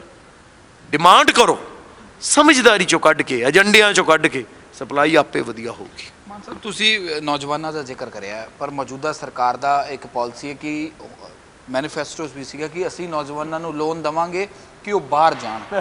ਐਮਪਲੋਇਮੈਂਟ ਕਿਉਂ ਨਹੀਂ ਜਨਰੇਟ ਕਰੀ ਜਾਂਦੀ? ਅਸੀਂ ਇੱਥੋਂ ਉਹਨਾਂ ਨੂੰ ਧੱਕਾ ਦੇ ਕੇ ਬਾਹਰ ਤਾਂ ਭੇਜ ਰਹੇ ਹਾਂ। ਹਾਲਾਂਕਿ ਬਾਹਰ ਜਾਣਾ ਗਲਤ ਨਹੀਂ ਹੈ, ਬਾਹਰ ਜਾਣਾ ਚਾਹੀਦਾ, ਪਰ ਸਾਡੀ ਸਰਕਾਰ ਕਹਿ ਰਹੀ ਹੈ ਕਿ ਅਸੀਂ ਇੱਥੇ ਕੁਝ ਨਹੀਂ ਕਰ ਸਕਦੇ, ਅਸੀਂ ਤੁਹਾਨੂੰ ਲੋਨ ਦਿੰਦੇ ਹਾਂ, ਤੁਹਾਡਾ ਵਿਆਜ ਦੇਵਾਂਗੇ, ਤੁਸੀਂ ਬਾਹਰ ਜਾ ਕੇ ਪੈਸੇ ਕਮਾਓ। ਦੱਸੋ, ਪਲਾਨ ਕਰਵਾ ਰਹੇ ਨੇ, ਭਜਾ ਰਹੇ ਨੇ, ਮਤਲਬ ਇੱਥੇ ਖਾਲੀ ਹੋ ਜੇ ਧਰਤੀ। ਇਹ ਗੁਰੂਆਂ ਦੀ ਪਰਨੋਈ ਤੇ 5 ਦਰਿਆਵਾਂ ਦੀ ਧਰਤੀ ਖਾਲੀ, ਫਿਰ ਇੱਥੇ ਕੌਣ ਰਹੂਗਾ? ਅਸੀਂ ਪਲਾਨ 'ਚ ਮਦਦ ਕਰ ਰਹੇ ਹਾਂ, ਇਹਦੇ 'ਚ ਮਦਦ ਕਿਉਂ ਨਹੀਂ ਕਰਦੇ ਕਿ ਉਹਨਾਂ ਲਈ ਕੁਝ ਅਪਰਚੁਨਿਟੀਜ਼ ਕ੍ਰੀਏਟ ਕਰੀਏ? ਜਿਹੜਾ ਬੱਚਾ 25 ਲੱਖ ਲਾ ਕੇ ਬਾਹਰ ਜਾ ਰਿਹਾ ਹੈ, ਸਾਡਾ 29,000 ਕਰੋੜ ਦੀ ਫੀਸ ਜਾ ਰਹੀ ਸੀ, ਪਿਛਲੇ ਸਾਲ ਦਾ ਸਰਵੇ ਹੈ ਇਹ। ਕਿੰਨਾ ਪੈਸਾ ਬਾਹਰ ਜਾ ਰਿਹਾ ਹੈ? ਉਹ ਪੈਸਾ ਇੱਥੇ ਨਹੀਂ ਲੱਗ ਸਕਦਾ। ਔਰ ਜਦੋਂ ਬੱਚਿਆਂ ਦਾ ਪੇਬੈਕ ਕਰਨ ਦਾ ਸਮਾਂ ਆਉਂਦਾ, ਉਹ ਪੜ੍ਹਦੇ ਨੇ, ਵੱਡੇ ਹੁੰਦੇ ਨੇ ਇਸ ਮਿੱਟੀ 'ਚੋਂ, ਜਦੋਂ ਉਹਨਾਂ ਨੇ ਇਸ ਮਿੱਟੀ ਨੂੰ ਪੇਬੈਕ ਕਰਨਾ ਹੁੰਦਾ, ਉਦੋਂ ਬਾਹਰ ਚਲੇ ਜਾਂਦੇ ਨੇ। ਅੱਜ ਕੈਨੇਡਾ ਨੂੰ ਇੱਕ ਬਣਿਆ ਬਣਾਇਆ ਸਾਡਾ ਯੂਥ ਬ੍ਰਿਗੇਡ ਉੱਥੇ ਜਾ ਰਿਹਾ, ਪੜ੍ਹਿਆ ਲਿਖਿਆ। ਅਸੀਂ ਸਾਡੇ ਦੇਸ਼ 'ਚ ਕਿਉਂ ਨਹੀਂ ਉਹ ਰਹਿ ਸਕਦਾ? ਸਾਡੇ ਸੂਬੇ 'ਚ ਕਿਉਂ ਨਹੀਂ ਰਹਿ ਸਕਦਾ? ਪਿੰਡ ਖਾਲੀ ਹੋਈ ਜਾਂਦੇ ਨੇ, ਘਰਾਂ ਨੂੰ ਜਿੰਦਰੇ ਲੱਗੀ ਜਾਂਦੇ ਨੇ, ਆਪਦੀ ਮਿੱਟੀ ਛੱਡ ਕੇ ਕਿਹਦਾ ਜਾਣ ਨੂੰ ਜੀ ਕਰਦਾ? ਪਰ ਕੀ ਅਸੀਂ ਇਹ ਜੀ ਇੱਥੇ ਉਹ ਲੋਕ ਪਤਾ ਕੀ ਕਹਿੰਦੇ ਨੇ, ਬਾਈ ਜੀ ਇੱਥੇ ਤਾਂ ਪਤਾ ਨਹੀਂ ਕਦੋਂ ਕੀ ਹੋ ਜੇ, ਸੁਰੱਖਿਆ ਦਾ ਆਹ ਹਾਲ ਹੈ। ਸਾਡੇ ਮੁੰਡੇ ਗੰਨਾ ਕਿਉਂ ਚੱਕੀ ਫਿਰਦੇ ਨੇ? ਜਿਹੜਾ ਕੰਮ ਯੂਪੀ ਬਿਹਾਰ 'ਚ ਬੰਦ ਹੋਣ ਲੱਗ ਗਿਆ, ਅਸੀਂ ਸ਼ੁਰੂ ਕਰ ਲਿਆ। ਆ ਗਿਆ ਮਾਨ ਸਾਹਿਬ, ਸਾਡੀ ਕਿੰਨੀ ਜ਼ਿੰਮੇਵਾਰੀ ਹੈ? ਲੋਕ ਕਿਉਂ ਨਹੀਂ ਬੋਲਦੇ? ਲੋਕ ਕੀ ਕਰਨ ਬੋਲ ਕੇ? ਐਸਐਸਪੀ ਦੇ ਗੱਲ ਪੈ ਜਾਣ, ਥਾਣੇਦਾਰ ਦੇ ਗੱਲ ਪੈ ਜਾਣ। ਲੋਕਾਂ ਦਾ ਕੰਮ ਹੈ ਕਿ ਜਿਹੜੇ ਬੰਦੇ ਨੂੰ ਜਿਹੜੇ ਬੰਦਾ ਚੁਣ ਕੇ ਭੇਜਿਆ ਇਹਨਾਂ ਸਾਰਿਆਂ ਨੂੰ ਅਪਾਇੰਟ ਕਰਨ ਲਈ, ਉਸ ਬੰਦੇ ਨੂੰ ਸਹੀ ਚੁਣ। ਇਸੇ ਲਈ ਅਸੀਂ ਇਹੀ ਕੰਮ ਕਹਿ ਰਹੇ ਹਾਂ ਲੋਕਾਂ ਨੂੰ। ਤੁਸੀਂ ਕਿਸੇ ਥਾਣੇਦਾਰ ਨੂੰ ਨਹੀਂ ਹਟਾ ਸਕਦੇ ਕੰਮ ਤੋਂ, ਜਾਂ ਐਸਐਸਪੀ ਜਾਂ ਤਹਿਸੀਲਦਾਰ ਨੂੰ ਨਹੀਂ ਕਹਿ ਸਕਦੇ ਕਿ ਰਜਿਸਟਰੀ ਲਈ ਆ ਪੈਸੇ ਨਾ ਲੈ। ਪਰ ਜਿਹੜਾ ਤੁਸੀਂ ਮਾਲ ਮੰਤਰੀ ਭਾਇਆ ਉੱਥੇ, ਜਿਹੜਾ ਗ੍ਰਹਿ ਮੰਤਰੀ ਭਾਇਆ ਉੱਥੇ, ਉਹ ਤਾਂ ਤੁਸੀਂ ਚੁਣ ਕੇ ਭੇਜਿਆ। ਜੇ ਉਹ ਪੈਸੇ ਖਾ ਰਿਹਾ ਤਾਂ ਤੁਸੀਂ ਅਗਲੀ ਵਾਰੀ ਉਹਨੂੰ ਪਨਿਸ਼ ਕਿਉਂ ਨਹੀਂ ਕਰਦੇ? ਉਹ ਚੀਫ ਮਿਨਿਸਟਰ ਜਿਹੜਾ ਚੀਫ ਐਗਜ਼ੀਕਿਊਟਿਵ ਹੈ ਸਟੇਟ ਦਾ, ਉਹਨੂੰ ਪੁੱਛਦੇ ਕਿਉਂ ਨਹੀਂ ਤੇਰੇ ਰਾਜ 'ਚ ਆ ਸਾਰਾ ਕੁਝ ਕਿਉਂ ਹੋਇਆ? ਕੀ ਵਾਅਦੇ ਕਰਕੇ ਗਿਆ ਸੀ? ਇਸ ਕਰਕੇ ਗਿਆ ਸੀ ਕਿ ਮਹਿਲ ਬਣਾ ਲਓ, ਇਸ ਕਰਕੇ ਗਿਆ ਸੀ ਕਿ ਆਪਦੇ ਪਾਰਟੀ ਫੰਡ ਇਕੱਠੇ ਕਰ ਲਓ। ਇਹ ਕੰਮ ਲੋਕਾਂ ਦਾ ਕਰਨ ਵਾਲਾ ਆ ਹੈ। ਔਰ ਇਹ ਕੰਮ ਕਦੋਂ ਕਰ ਸਕਦੇ ਆ? ਸਾਨੂੰ ਸਭ ਤੋਂ ਵੱਡੀ ਤਾਕਤ ਦਿੱਤੀ ਲੋਕਤੰਤਰ 'ਚ ਵੋਟ ਦੀ। ਜਦੋਂ ਵੋਟ ਪਾਉਣੀ ਹੋਵੇ ਉਦੋਂ ਆਪਦੇ ਮਾਸੜ ਫੁੱਫੜ ਜਾਂ ਜਵਾਈ ਮਗਰ ਲੱਗ ਕੇ ਨਾ ਪਾਓ, ਛੋਟੇ ਛੋਟੇ ਕੰਮਾਂ ਮਗਰ ਜਾਂ ਲਾਗ ਡਾਟ ਜਾਂ ਗੁੱਸੇ 'ਚ ਨਾ ਪਾਓ। ਉਦੋਂ ਸੋਚ ਕੇ ਪਾਓ ਕਿਹੜਾ ਬੰਦਾ ਚੰਗਾ ਹੈ। ਜੇ ਕੱਲ੍ਹ ਨੂੰ ਹੋਮ ਮਿਨਿਸਟਰ ਬਣਿਆ ਤਾਂ ਇਹ ਪੈਸੇ ਖਾ ਕੇ ਤਾਂ ਨਹੀਂ ਅਪਾਇੰਟਮੈਂਟਾਂ ਕਰ ਦੂਗਾ? ਕੀ ਇਹ ਉੱਤੇ ਪਹਿਰਾ ਦੇਊਗਾ ਸਾਡੇ ਹੱਕਾਂ ਲਈ? ਕੀ ਇਹ ਉਹ ਜੇ ਤਹਿਸੀਲਦਾਰ ਲਾਊਗਾ ਜੋ ਪੈਸੇ ਨਾ ਲੈਣ? ਹੈਗੇ ਨੇ ਇਮਾਨਦਾਰ ਬੰਦੇ, ਵਿਚਾਰਿਆਂ ਨੂੰ ਖੁੰਝੇ ਲਾ ਦਿੰਦੇ ਨੇ। ਅਸੀਂ ਇਹ 'ਚ ਪ੍ਰੋਵੀਜ਼ਨ ਕੀਤਾ ਕਿ ਚੰਗੇ ਅਫੀਸਰਾਂ ਨੂੰ ਰਿਵਾਰਡ ਦਿਓ, ਅਵਾਰਡ ਦਿਓ, ਔਰ ਉਹਨਾਂ ਨੂੰ ਪਬਲਿਕ ਜਿਹੜੀਆਂ ਡਿਊਟੀਜ਼ ਨੇ ਉਹਨਾਂ 'ਚ ਲੈ ਕੇ ਆਓ। ਜਿਹੜੇ ਬੰਦੇ ਦਾਗੀ ਨੇ ਉਹਨਾਂ ਨੂੰ ਤੁਸੀਂ ਵਾਰ-ਵਾਰ ਅਪੁਆਇੰਟ ਕਰਦੇ ਆ, ਉਹਨਾਂ ਨੂੰ ਹਟਾਇਆ ਜਾਵੇ। ਮਾਨ ਸਾਹਿਬ, ਜਿਹੜੀਆਂ ਤੁਹਾਡੀਆਂ ਇਹ ਗੱਲਾਂ ਨੇ, ਲਾਈਨ 'ਚ ਖੜੇ ਅਖੀਰਲੇ ਲਾਸਟ ਵਿਅਕਤੀ ਤੱਕ ਕਿਵੇਂ ਪਹੁੰਚਣਗੀਆਂ? ਕਿਉਂਕਿ ਆ ਜਿਹੜੇ ਤੁਸੀਂ ਅੱਜ ਵੇਖੇ ਆ ਲੋਕ, ਇਸੇ ਲਈ ਇਹਨਾਂ ਨਾਲ ਗੱਲਾਂ ਕਰ ਰਹੇ ਆ। 1 ਤੋਂ 5, 5 ਤੋਂ 20, 20 ਤੋਂ 100, 100 ਤੋਂ 200, 200 ਤੋਂ ਲੱਖਾਂ। ਆ ਕਿਸਾਨੀ ਅੰਦੋਲਨ 'ਚ ਨਹੀਂ ਹੋਇਆ? ਮੈਂ ਤੁਹਾਨੂੰ ਆਣਾ ਤਿੰਨੇ ਬਿੱਲਾਂ ਦੇ ਨਾਂ ਸਾਡੇ 117 MLA ਨੂੰ ਪੁੱਛ ਲਓ ਜੇ ਕਿੰਨਿਆਂ ਨੂੰ ਯਾਦ ਹੈ। ਪਿੰਡਾਂ 'ਚ ਜਾ ਕੇ ਪੁੱਛ ਲਓ, ਸਾਰਿਆਂ ਨੂੰ ਪਤਾ ਹੈ। ਅਸੈਂਸ਼ੀਅਲ ਕਮੋਡਿਟੀ ਵੀ ਦੱਸ ਦੇਣਗੇ ਕੀ ਹੈ ਇਹ ਅਮੈਂਡਮੈਂਟ ਹੈ। ਇਹਦਾ ਕੰਜ਼ਿਊਮਰ ਤੇ ਕੀ ਅਸਰ ਪੈਂਦਾ, ਕੰਜ਼ਿਊਮਰ ਵੀ ਸਮਝ ਗਏ, ਗਾਹਕ ਦੀ ਬਜਾਏ। ਸਵਾ ਸਾਲ ਤੋਂ ਉੱਥੋਂ ਬੈਠੇ ਸੀ। ਯੈਸ, ਤੇ ਇਹੀ ਕੰਮ ਅਸੀਂ ਕਰ ਰਹੇ ਹਾਂ, ਇਹੀ ਕੰਮ ਤੁਸੀਂ ਕਰਨਾ ਹੈ। ਆ ਤੁਹਾਡੇ ਕੈਮਰੇ ਕਾਹਦੇ ਕੰਮ ਆਉਣਗੇ? ਕਿਉਂ ਤੁਹਾਡੇ ਨਾਲ ਆਪਾਂ ਬੈਠ ਕੇ ਕਿਉਂ ਡਿਸਕਸ ਕਰ ਰਹੇ ਹਾਂ? ਇਹ ਕੀ ਹੋਊਗਾ? ਇਹ ਸਾਨੂੰ ਇੱਕ ਦੂਜੇ ਦੀ ਹੱਥ ਨੂੰ ਹੱਥ ਬੰਨ੍ਹਣਾ ਪਊਗਾ। ਕੜੀ ਤਰ ਕੜੀ ਇਹ ਕੰਮ ਚੱਲਣਗੇ, ਫਿਰ ਲੋਕਾਂ ਤੱਕ ਪਹੁੰਚਣਗੇ। ਇਹ ਨਿਤਨੇਮ ਵਾਂਗੂ ਹੈ, ਇਹਨੂੰ ਵਾਰ-ਵਾਰ ਬੋਲਣਾ ਪਊਗਾ, ਵਾਰ-ਵਾਰ ਬੋਲ ਕੇ ਸਮਝਾਉਣਾ ਪਊਗਾ। ਤੇਰੀ ਐਜੂਕੇਸ਼ਨ ਐ ਬੈਟਰ ਹੋਊਗੀ, ਤੇਰਾ ਜਿਹੜਾ ਪ੍ਰਸ਼ਾਸਨਿਕ ਢਾਂਚਾ ਹੈ। ਹੁਣ ਤੁਸੀਂ ਸੋਚੋ, ਇੱਕ ਪਿੰਡ ਦਾ ਸਰਪੰਚ 751 ਦੀ ਜ਼ਮਾਨਤ ਲੈ ਸਕਦਾ ਹੈ, ਤਾਂ ਉਹਦਾ ਮੈਜਿਸਟ੍ਰੇਟ ਦੇ ਬਰਾਬਰ ਹੋ ਗਿਆ, SDM ਦੇ ਬਰਾਬਰ। ਉਹ ਵਿਚਾਰਾ ਹੌਲਦਾਰਾਂ ਦੇ ਅੱਗੇ ਮੱਥੇ ਟੇਕਦਾ, ਹੱਥ ਜੋੜਦਾ ਫਿਰਦਾ ਹੈ। ਉਹਨੂੰ ਪੰਚਾਇਤ ਸੈਕਟਰੀ ਵਾਹ ਨਹੀਂ ਪਾਈ ਰੱਖਦਾ। ਇਹ ਕਿੱਟਾਂ ਦੇ ਮਾਮਲੇ 'ਚ ਤੋਂ ਨਕਲੀ ਬਿੱਲ ਬਣਵਾ ਲੈਂਦੇ, ਨਕਲੀ ਨਹੀਂ, ਉਹਦਾ ਅਸਲ 'ਚ ਕੀ ਆ, ਉਹ ਇੱਟਾਂ ਦਾ ਘੱਟ ਹੁੰਦਾ, ਮਿਲਦੀਆਂ ਮਹਿੰਗੀਆਂ ਨੇ, ਉਹ ਤੋਂ 2 ਬਿੱਲ ਇੱਕ ਨਕਲੀ ਬਿੱਲ ਬਣਵਾ ਲਿਆ ਜਾਂਦਾ ਹੈ। ਉਹ ਵਿਚਾਰਾ ਇੱਕ ਛੋਟੀ ਜਿਹੀ ਕਰਪਸ਼ਨ 'ਚ ਅਣਚਾਹੇ ਇਨਵੋਲਵ ਹੋ ਜਾਂਦਾ ਹੈ। ਉਦੋਂ ਬਾਅਦ ਉਹਨੂੰ ਬਲੈਕਮੇਲ ਕੀਤਾ ਜਾਂਦਾ ਹੈ। ਉਹਦੀਆਂ ਚੈੱਕ ਬੁੱਕਸ ਪੜੀਆਂ ਹੁੰਦੀਆਂ MLA ਦੇ ਘਰੇ, ਔਰ MLA ਨੇ ਸਾਰੀਆਂ ਟਾਈਲਾਂ ਵਾਲੀਆਂ ਫੈਕਟਰੀਆਂ ਖੋਲ੍ਹ ਲਈਆਂ। ਇਹ ਪੈਸੇ ਆ ਰਹੇ ਮਨਰੇਗਾ 'ਚੋਂ, ਮਤਲਬ ਸਟੇਟ ਦਾ ਅਲੱਗ ਵੀ ਨਹੀਂ ਰਿਹਾ। ਕਹਿ ਰਹੇ ਅਸੀਂ ਬਣਾ ਰਹੇ ਹਾਂ, ਦੱਸੋ। ਹੁਣ ਅਸੀਂ ਦੱਸ ਰਹੇ ਹਾਂ ਕਿ ਇੱਕ ਗ੍ਰਾਮ ਪੰਚਾਇਤ, ਉਹਦੇ 20% ਬੰਦੇ ਵੀ ਸਰਪੰਚ ਨੂੰ ਲਾ ਸਕਦੇ ਆ ਉਹਦੀ ਡਿਊਟੀ ਤੋਂ। ਉਹਨੂੰ ਕਹਿ ਸਕਦੇ ਸਰਪੰਚ ਹਟ ਜੂਗਾ, ਹਟਾਇਆ ਜਾ ਸਕਦਾ ਹੈ। ਕਿਵੇਂ? ਗ੍ਰਾਮ ਪੰਚਾਇਤ ਹਟਾ ਸਕਦੀ। ਗ੍ਰਾਮ ਪੰਚਾਇਤ ਮੀਨ ਸਾਰਾ ਪਿੰਡ, ਗ੍ਰਾਮ ਸਭਾ ਇਕੱਠੀ ਹੋ ਜੇ। 20% ਤੋਂ ਉੱਤੇ ਤੁਸੀਂ ਉਹਨੂੰ ਇਜਲਾਸ ਬੁਲਾਓ, ਦੂਜੇ ਇੱਕ ਇਜਲਾਸ 'ਚ ਕਹੋ ਇਹਦਾ ਹਿਸਾਬ ਦੇ, ਦੂਜੇ 'ਚ ਨਹੀਂ ਦੇ ਪਾਇਆ ਉਹਨੂੰ ਪਾਸੇ ਕਰ ਸਕਦੇ ਹੋ, ਮਤਾ ਪਾ ਕੇ ਦੇ ਸਕਦੇ ਹੋ। ਬਟ ਇਹਦੀ ਜਾਗਰਤੀ ਨਹੀਂ। ਪੰਚਾਇਤੀ ਰਾਜ 'ਚ ਜਿਹੜੇ 'ਚ ਮੈਂ ਕਿਹਾ 751 ਦੀ ਜ਼ਮਾਨਤ ਵੀ ਲੈ ਸਕਦਾ ਹੈ। ਸਾਡੀ ਸਟੇਟ ਗੌਰਮੈਂਟ, ਜਾਂ ਅਸੀਂ ਵੀ ਕਹਿ ਰਹੇ ਹਾਂ, ਫੈਡਰਲਿਜ਼ਮ ਦਾ ਵੀ ਲਿਖਿਆ ਕਿ ਸੈਂਟਰ ਤੋਂ ਅਧਿਕਾਰ ਵੱਧ ਮੰਗੋ, ਪਰ ਕੀ ਸਾਡੀ ਸਟੇਟ ਗੌਰਮੈਂਟ ਆਪਦੇ ਅਧਿਕਾਰ ਥੱਲੇ ਸ਼ਿਫਟ ਕਰ ਰਹੀ ਹੈ ਪੰਚਾਇਤੀ ਰਾਜ ਨੂੰ ਤੇ ਸਿਵਲ ਬਾਡੀਜ਼ ਨੂੰ? 18 ਜਿਹੜੇ ਸਾਡੇ ਇਹਦੇ ਨੇ ਸਿਵਲ ਬਾਡੀਜ਼ ਦੇ, ਤੇ 29 ਨੇ ਪੰਚਾਇਤਾਂ ਦੇ ਅਧਿਕਾਰ। ਕੀ ਅਸੀਂ ਥੱਲੇ ਦਿੱਤੇ ਹੈ? ਨਹੀਂ ਦੇ ਰਹੇ। ਕਿਉਂ ਨਹੀਂ ਦੇ ਰਹੇ? ਉੱਤੋਂ ਦਾ ਮੰਗ ਰਹੇ ਆ ਅਧਿਕਾਰ, ਥੱਲੇ ਨਹੀਂ ਦੇ ਰਹੇ। ਆਪਦੇ ਕੋਲੇ ਅੱਜ MLA ਸਾਰਾ ਕੁਝ ਹੋ ਗਿਆ। ਜ਼ਿਲ੍ਹਾ ਪ੍ਰੀਸ਼ਦ ਕਿੱਧਰ ਗਏ? ਖਤਮ ਹੋ ਗਏ। ਬਲਾਕ ਸਮਿਤੀਆਂ ਦੇ ਚੇਅਰਮੈਨ ਕਿੱਧਰ ਗਏ? ਖਤਮ ਹੋ ਗਏ। ਕੀ ਹੈ ਉਹਨਾਂ ਦੇ ਪੱਲੇ? ਕੁਝ ਵੀ ਨਹੀਂ। ਫਿਰ ਇਹਨਾਂ ਨੂੰ ਜਵਾਬਦੇਹ ਬਣਾਓ, ਪਾਰਦਰਸ਼ੀ ਬਣਾਓ, ਇਹਨਾਂ ਤੇ ਚੈੱਕ ਐਂਡ ਬੈਲੈਂਸ ਰੱਖੋ। ਅਸੀਂ ਵਿਜੀਲੈਂਸ ਹੈ, ਵਿਜੀਲੈਂਸ ਆਪਣੇ ਆਪ ਸਭ ਤੋਂ ਵੱਡੀ ਕਰਪਟ ਏਜੰਸੀ ਬਣ ਗਈ ਹੈ। ਵਿਜੀਲੈਂਸ ਦੀ ਰਿਪੋਰਟ ਅੱਗੇ ਕਿਉਂ ਨਹੀਂ ਜਾਂਦੀ? ਉਹ ਹੋਮ ਮਿਨਿਸਟਰ ਤੱਕ ਜਾ ਕੇ ਰੁਕ ਕਿਉਂ ਜਾਂਦੀ ਹੈ? ਉਹਨੂੰ ਵਿਧਾਨ ਸਭਾ 'ਚ ਪੇਸ਼ ਕਰੋ। ਵਿਧਾਨ ਸਭਾ 'ਚ ਆਪੋਜੀਸ਼ਨ ਵੀ ਬੈਠੀ ਹੁੰਦੀ ਹੈ। ਕੀਤਾ ਅਸੀਂ ਆਨੇ ਲੋਕਪਾਲ ਪ੍ਰੋਵੀਜ਼ਨ ਕਰੋ। ਲੋਕਪਾਲ ਦੀ ਜਿਹੜੀ ਅਪਾਇੰਟਮੈਂਟ ਹੋਵੇ ਉਹ ਆਪੋਜੀਸ਼ਨ ਦਾ ਲੀਡਰ, ਮੁੱਖ ਮੰਤਰੀ ਤੇ ਚੀਫ ਜਸਟਿਸ ਆਫ ਸਾਡਾ ਪੰਜਾਬ ਹਰਿਆਣਾ ਉਹ ਕਰੇ। ਉਹਦੇ ਕੋਲੇ ਇੱਕ ਇੰਡੀਪੈਂਡੈਂਟ ਏਜੰਸੀ ਹੋਵੇ ਰੇਡ ਕਰਨ ਦੀ, ਜਿਹੜਾ ਮੁੱਖ ਮੰਤਰੀ ਵੀ ਉਹਦੇ ਥੱਲੇ ਹੋਵੇ, ਮਤਲਬ ਥੱਲੇ ਨਹੀਂ, ਉਹਦੇ ਤੇ ਰੇਡ ਕਰ ਸਕੇ ਉਹ ਜਾ ਕੇ। ਆਪਣੇ ਆਪ ਕਰਪਸ਼ਨ ਘਟਦੀ ਵੇਖਿਓ ਜੀ। ਆ ਸ਼ਰੇਆਮ ਕਰਪਸ਼ਨਾਂ ਜਿਹੜੀਆਂ ਹੋ ਰਹੀਆਂ, ਜਦੋਂ ਉਹ ਬਣਿਆ ਬੈਠਾ ਹੋਊਗਾ ਇੰਡੀਪੈਂਡੈਂਟ, ਔਰ ਉਹਦੀ ਜਵਾਬਦੇਹੀ ਹੋਊਗੀ ਅੱਗੇ। ਇਹ ਨਹੀਂ ਕਿ ਉਹ ਕੋਈ ਰਾਜਾ ਬਣ ਜੂਗਾ, ਨਹੀਂ, ਉਹਦੀ ਜਵਾਬਦੇਹੀ ਵਿਧਾਨ ਸਭਾ 'ਚ ਹੈ। ਉਹਨੂੰ ਲਾਇਆ ਵੀ ਜਾ ਸਕਦਾ ਜੇ ਉਹ ਗਲਤ ਕਰਦਾ। ਤਾਂ ਤੁਸੀਂ ਸੋਚੋ, ਇਹ ਕੈਨੇਡਾ 'ਚ ਜਾਂ ਇੰਗਲੈਂਡ 'ਚ ਕੀ ਹੈ? ਚੈੱਕ ਐਂਡ ਬੈਲੈਂਸਿਸ ਬਣਾਏ ਗਏ ਨੇ। ਆਹ ਬੰਦੇ ਦੇ ਉੱਤੇ ਆਹ ਹੈ। ਮੈਨੂੰ ਬੜੇ ਬੰਦੇ, ਕੱਲ੍ਹ ਇੱਕ ਲੀਡਰ ਆ ਗਿਆ ਇੱਕ ਪਾਰਟੀ ਦਾ, ਮੈਨੂੰ ਉਹਦਾ ਜੀ ਬੰਦੇ 'ਤੇ ਡਿਪੈਂਡ ਹੁੰਦਾ। ਮੈਂ ਕਿਹਾ ਬਿਲਕੁਲ ਨਹੀਂ, ਸਿਸਟਮ 'ਤੇ ਡਿਪੈਂਡ ਹੁੰਦਾ। ਬੰਦਾ ਤਾਂ ਇੱਕ ਕਰਪਟ ਹੋ ਸਕਦਾ ਹੈ, ਬੰਦਾ ਤਾਂ ਕਰਪਟ ਹੋ ਸਕਦਾ ਹੈ, ਪਰ ਜਦੋਂ ਸਾਡਾ ਸਿਸਟਮ ਹੀ ਮੰਨਦਾ। ਹੁਣ ਟਰੰਪ ਆਇਆ, ਪਹਿਲਾਂ ਓਬਾਮਾ ਸੀ, ਬੰਦੇ ਦਾ ਅੱਡ ਸੀ ਦੋਨੇ, ਟੋਟਲ ਲੈਫਟ ਰਾਈਟ ਸੀਗੇ, ਪਰ ਉਹਨਾਂ ਦਾ ਦੇਸ਼ ਤਾਂ ਉਵੇਂ ਹੀ ਚੱਲੀ ਗਿਆ। ਕੋਈ ਫਰਕ ਆਇਆ? ਇਕੱਲੇ ਲੋਕਾਂ ਨੇ ਰਿਐਕਟ ਕਰਨਾ ਮਾੜਾ ਜਿਹਾ ਉਲਟਾ ਕਰ ਲਿਆ ਸੀ, ਪਾਲਿਸੀਆਂ ਤਾਂ ਨਹੀਂ ਨਾ ਬਦਲੀਆਂ। ਸੋ ਸਿਸਟਮ ਨੂੰ ਇੰਨਾ ਪਾਰਦਰਸ਼ੀ ਬਣਾ ਦਿਓ ਕਿ ਬੰਦਾ ਕੋਈ ਵੀ ਆਈ ਜਾਈ ਜਾਵੇ, ਸਾਡੇ ਦੇਸ਼ 'ਚੋਂ ਮਸਲਾ ਨਾ ਹੋਵੇ।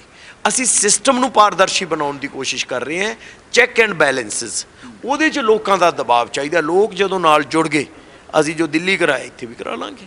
ਤੁਸੀਂ ਕਿਸਾਨ ਅੰਦੋਲਨ ਦਾ ਜ਼ਿਕਰ ਬਹੁਤ ਵਾਰ ਕੀਤਾ ਆਪਣੀ ਗੱਲ ਦੇ ਵਿੱਚ। ਕਿਸਾਨਾਂ ਵੱਲੋਂ ਸੰਯੁਕਤ ਸਮਾਜ ਮੋਰਚੇ ਦਾ ਐਲਾਨ ਕੀਤਾ ਗਿਆ। ਇੱਕ ਰਾਜਨੀਤਿਕ ਤੌਰ ਪਰ ਰਾਜਨੀਤਿਕ ਪਾਰਟੀ ਤਰ੍ਹਾਂ ਉਹ ਇਸ ਵੇਲੇ ਰਾਜਨੀਤਿਕ ਅਖਾੜੇ 'ਚ ਆ ਗਏ। ਪਹਿਲਾਂ ਤਾਂ ਅਮਿਤੋਜ ਮਾਨ ਇਸ ਨੂੰ ਕਿਵੇਂ ਦੇਖਦੇ ਜੀ? ਮੈਨੂੰ ਕਿਸੇ ਦੇ ਪਾਰਟੀ ਬਣਾਉਣ ਜਾਂ ਨਾ ਬਣਾਉਣ ਨਾਲ ਮਸਲਾ ਨਹੀਂ ਗਾ।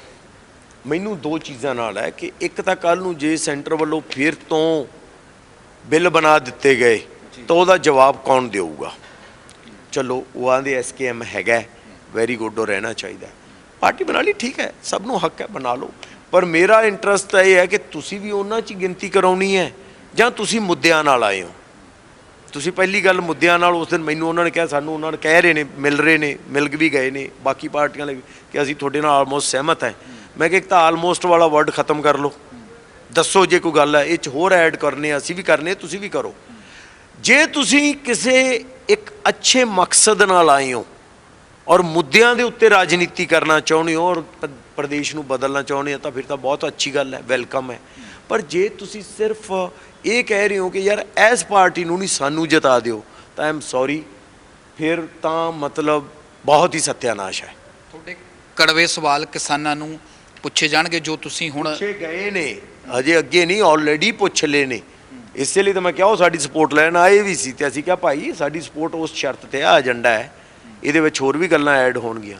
ਇਹ ਦਿੱਲੀ ਤੋਂ ਐਲਾਨ ਨਹੀਂ ਹੋਊਗਾ ਕਿ ਆਹ ਉਮੀਦਵਾਰ ਚੁਣ ਲਿਆ ਜਾਵੇ, ਲੋਕਾਂ 'ਚੋਂ ਅਮਰਜ ਹੋਣੇ ਚਾਹੀਦੇ ਆ, ਜਿਵੇਂ ਕਿਸਾਨ ਅੰਦੋਲਨ 'ਚ ਹੋ ਰਹੇ ਸੀਗੇ। ਉਸੇ ਤਰ੍ਹਾਂ ਨਾਲ ਮੁੱਦਿਆਂ ਦੀ ਗੱਲ ਵੀ ਹੋਣੀ ਪਊਗੀ। ਪਹਿਲਾਂ ਲਿਖ ਕੇ ਦਿਓ ਕਿ ਆਹ ਚੀਜ਼ ਐਫੀਡੇਵਿਟ ਹੋਣੇ ਚਾਹੀਦੇ ਆ। ਆਂਦੀ ਜੀ ਅਸੀਂ ਆਲਮੋਸਟ, ਮੈਂ ਕਿਹਾ ਆਲਮੋਸਟ ਨੂੰ ਕਲੀਅਰ ਕਰੋ ਪਹਿਲਾਂ, ਫਿਰ ਸਾਡੀ ਸਪੋਰਟ ਲਿਓ ਜੇ, ਕਿਉਂਕਿ ਕੋਈ ਵੀ ਚੀਜ਼ ਆਉਂਦੀ ਹੈ ਵੈਲਕਮ ਹੈ, ਪਰ ਕੀ ਉਹ ਨੇਕ ਮਕਸਦ ਲਈ ਆ ਰਹੀ ਹੈ ਜਾਂ ਨਹੀਂ, ਇਹ ਤੁਹਾਡੇ ਕਹਿਣ ਨਾਲ ਨਹੀਂ ਸਾਬਤ ਹੋਊਗਾ। ਕਹਿਣਾ ਅਸੀਂ ਦੇਖੋ ਨਾਰੇ ਹੁੰਦੇ, ਕਹਿਣ ਤੇ ਨਹੀਂ ਜਾਣਾ, ਉਹ ਧੋਖਾ ਹੈ। ਅਸੀਂ ਆਣੇ ਲਿਖ ਕੇ ਲਿਆ ਕਿ A ਤੋਂ ਲੈ ਕੇ Z ਤੱਕ ਇਹ ਪਾਲਿਸੀ ਹੈ ਕਿ ਜਿਵੇਂ ਤੁਹਾਨੂੰ ਮੈਂ ਬੋਲੀ ਹੁਣੇ, ਇਹ ਲਿਖ ਕੇ ਲਿਆਓ, ਫਿਰ ਅਸੀਂ ਤੁਹਾਡੇ ਨਾਲ ਹੈ। ਜੇ ਤੁਸੀਂ ਉਵੇਂ ਆ ਰਹੇ ਹੋ ਤੁਹਾਡੇ ਨਾਲ ਪੰਜਾਬ ਵੀ ਖੜ ਜੂਗਾ, ਪਰ ਖੜੂਗਾ ਤਾਂ ਜੇ ਮੁੱਦਿਆਂ ਤੇ ਆ ਰਹੇ ਹੋ, ਗੱਲਾਂ ਨਾਲ ਨਹੀਂ। ਮੁੱਦੇ ਲਿਖੇ ਜਾਂਦੇ ਨੇ, ਅਸੀਂ ਵਿਜ਼ਨ ਦੇ ਰਹੇ ਹਾਂ, ਇਹਦੇ 'ਚ ਐਡ ਕਰੋ, ਮਾਈਨਸ ਕਰੋ, ਹੋਰ ਲੋਕਾਂ ਨੂੰ ਬਿਠਾਓ, ਫਿਰ ਮੁੱਦੇ ਸਾਹਮਣੇ ਰੱਖੋ ਲੋਕਾਂ ਦੇ, ਤਾਂ ਫਿਰ ਹੋ ਸਕਦਾ ਹੈ ਸਾਰਾ ਕੁਝ। ਪਰ ਬਹੁਤ ਸਵਾਲਾਂ ਤੋਂ ਜਵਾਬ ਦੇਣ ਤੋਂ ਕੰਨੀ ਕਤਰਾਉਂਦੇ ਨੇ। ਜਵਾਬ ਤੁਸੀਂ ਉਦੋਂ ਨੂੰ, ਮੈਂ ਤੁਹਾਡੇ ਸਾਹਮਣੇ ਬੈਠਾ, ਮੇਰੇ ਤੋਂ ਪੁੱਛੋ ਕੁਝ ਵੀ, ਕਿਉਂ? ਕਿਉਂਕਿ ਮੈਂ ਕਲੀਅਰ ਹਾਂ।